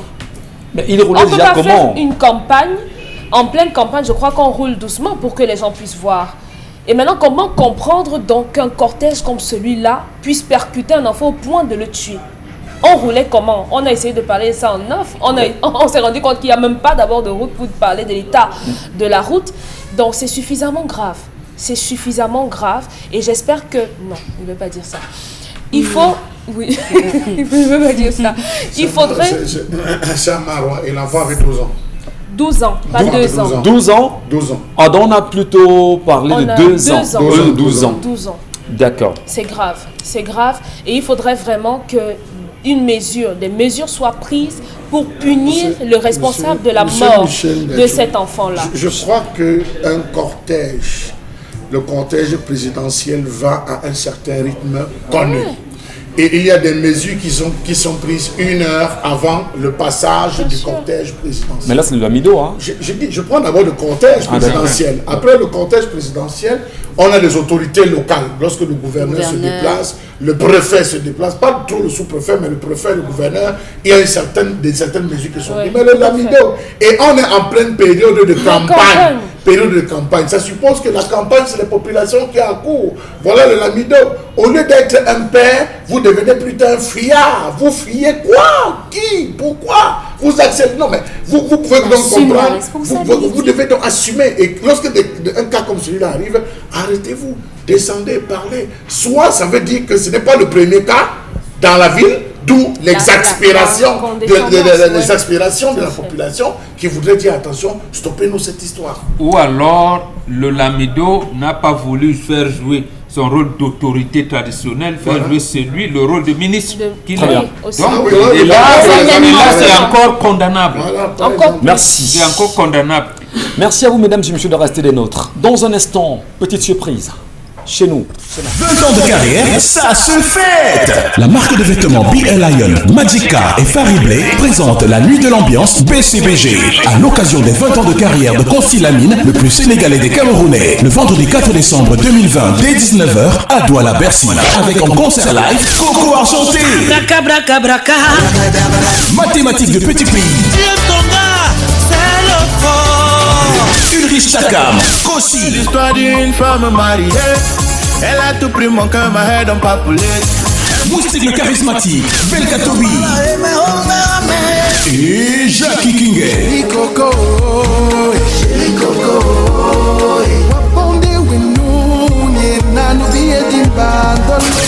bien.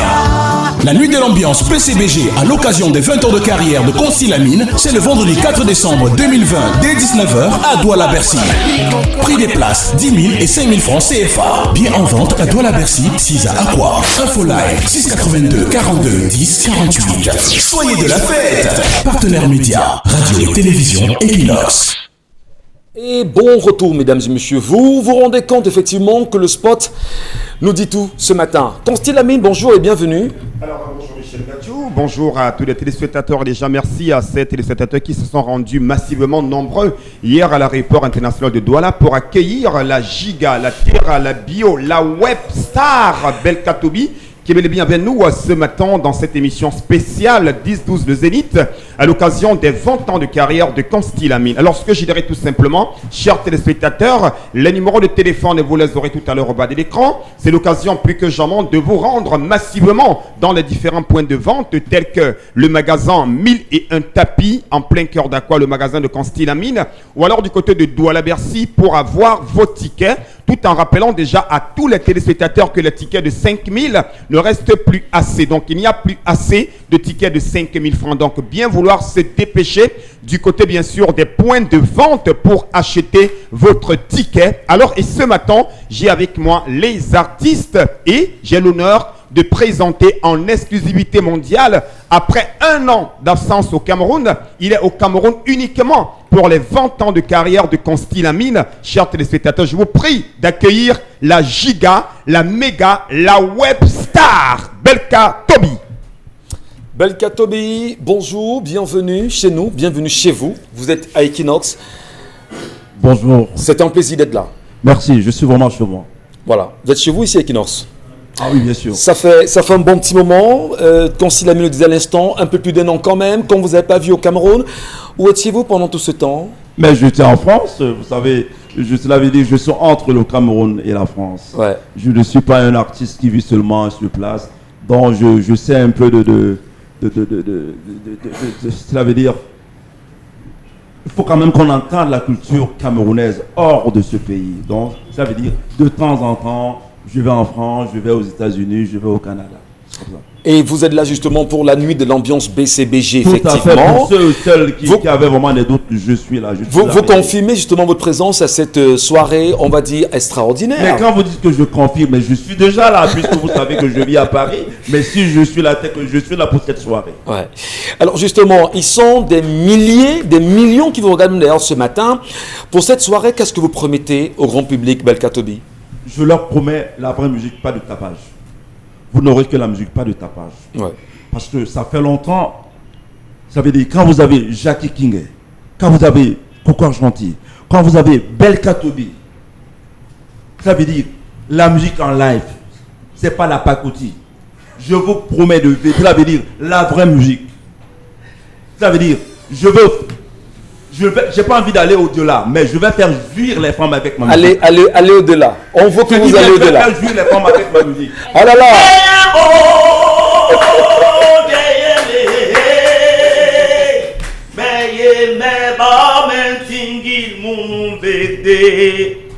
Le cassis sur la musique est là.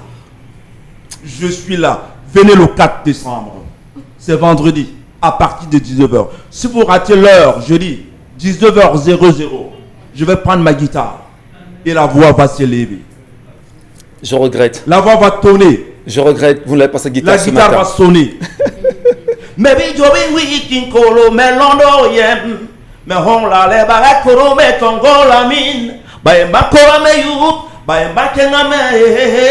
Je pense que Equinox sera là aussi. Merci beaucoup, merci infiniment pour la confirmation de ce matin.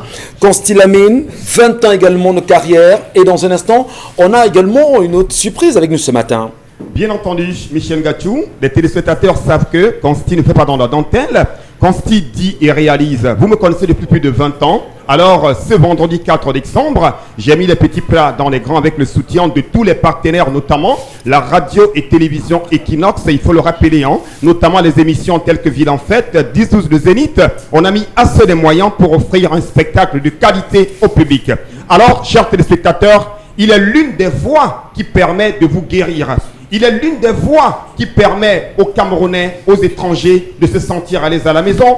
Aux côtés de son grand frère Belka Tobi, mesdames, mesdemoiselles et messieurs, voici la confirmation de celui-là qui se fait appeler The Voice, Jackie Kingay, qui est bel et bien là pour les 20 ans de carrière de Consti Lamine. Jackie Kingay, bonjour, bienvenue chez toi, bienvenue sur Equinox. C'est un plaisir enfin de t'avoir ici. Bonjour à toute l'équipe, bonjour à vous tous. Pour moi aussi c'est un plaisir d'être là, hein. C'est vrai que j'étais déjà là le matin, donc on continue, c'est la campagne promotionnelle de cet événement. Donc moi j'invite tout le monde, tout simplement, on va faire la musique, on va danser, on va chanter. Je pense que les fans me l'ont réclamé depuis très longtemps. Donc on va écouter Moudengue, puis Chéri Coco, et moi, toutes les chansons que vous avez connues dans le temps d'avant, quoi. Vous dites justement, vous servez du Chéri Coco parce que c'est votre dernier single en date qui marche très bien au Cameroun, il faut bien sûr le dire. Et déjà, félicitations pour le travail que vous y avez fait. Merci. Jackie Kingay, le grand public camerounais vous attend. Et c'est du Chéri Coco, peut-être en acapella, on peut avoir quelque chose.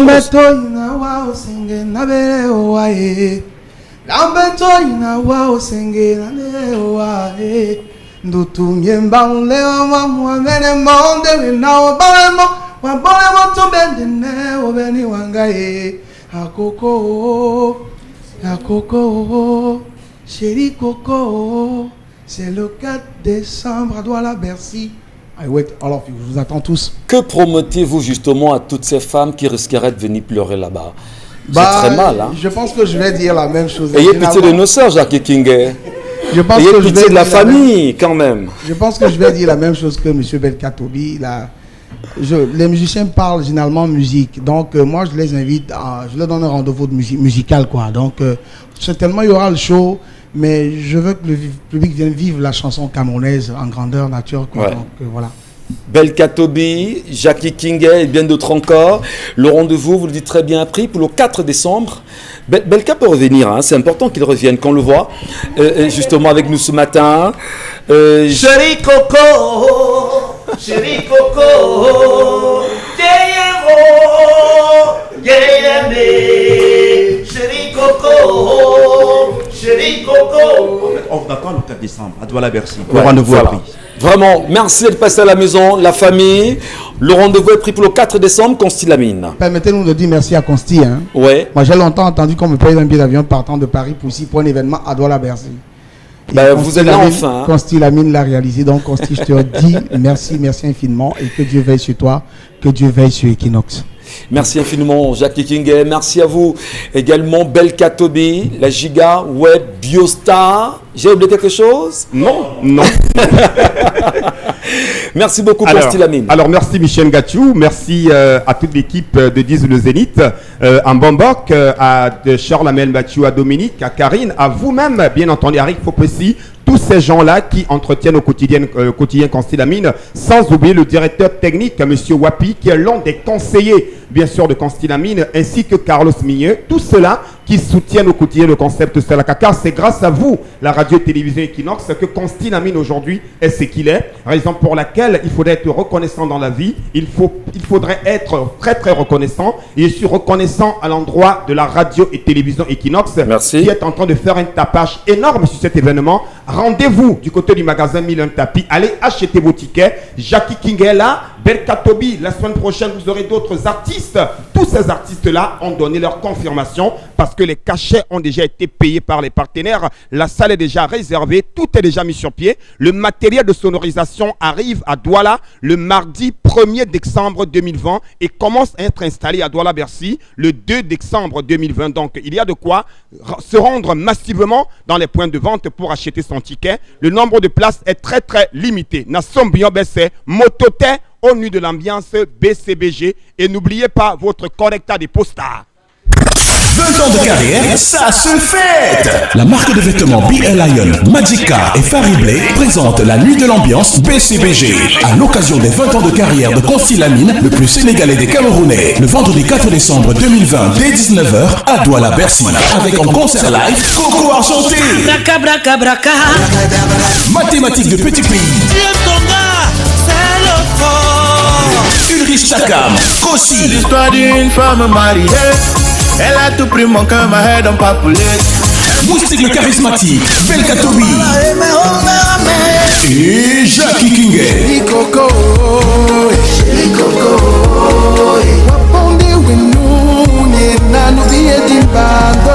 Notez bien, la nuit de l'ambiance PCBG à l'occasion des 20 ans de carrière de Consilamine, c'est le vendredi 4 décembre 2020 dès 19h à Douala-Bercy.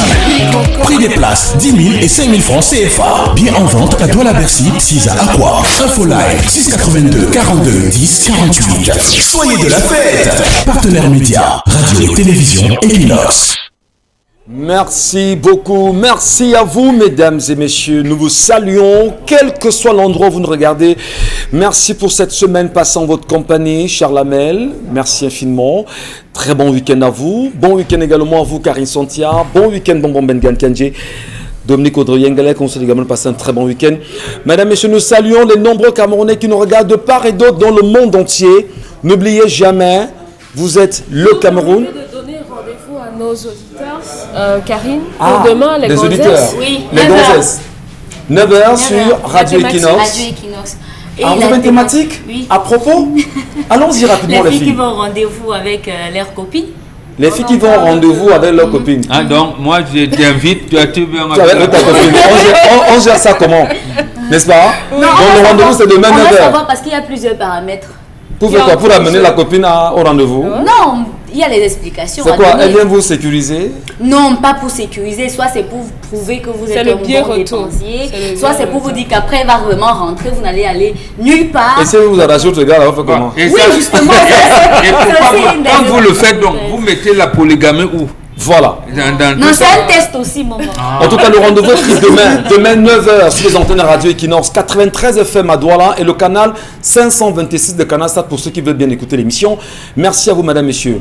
On se retrouve lundi. N'oubliez jamais, le Cameroun nous appartient et ensemble on va le construire. À lundi.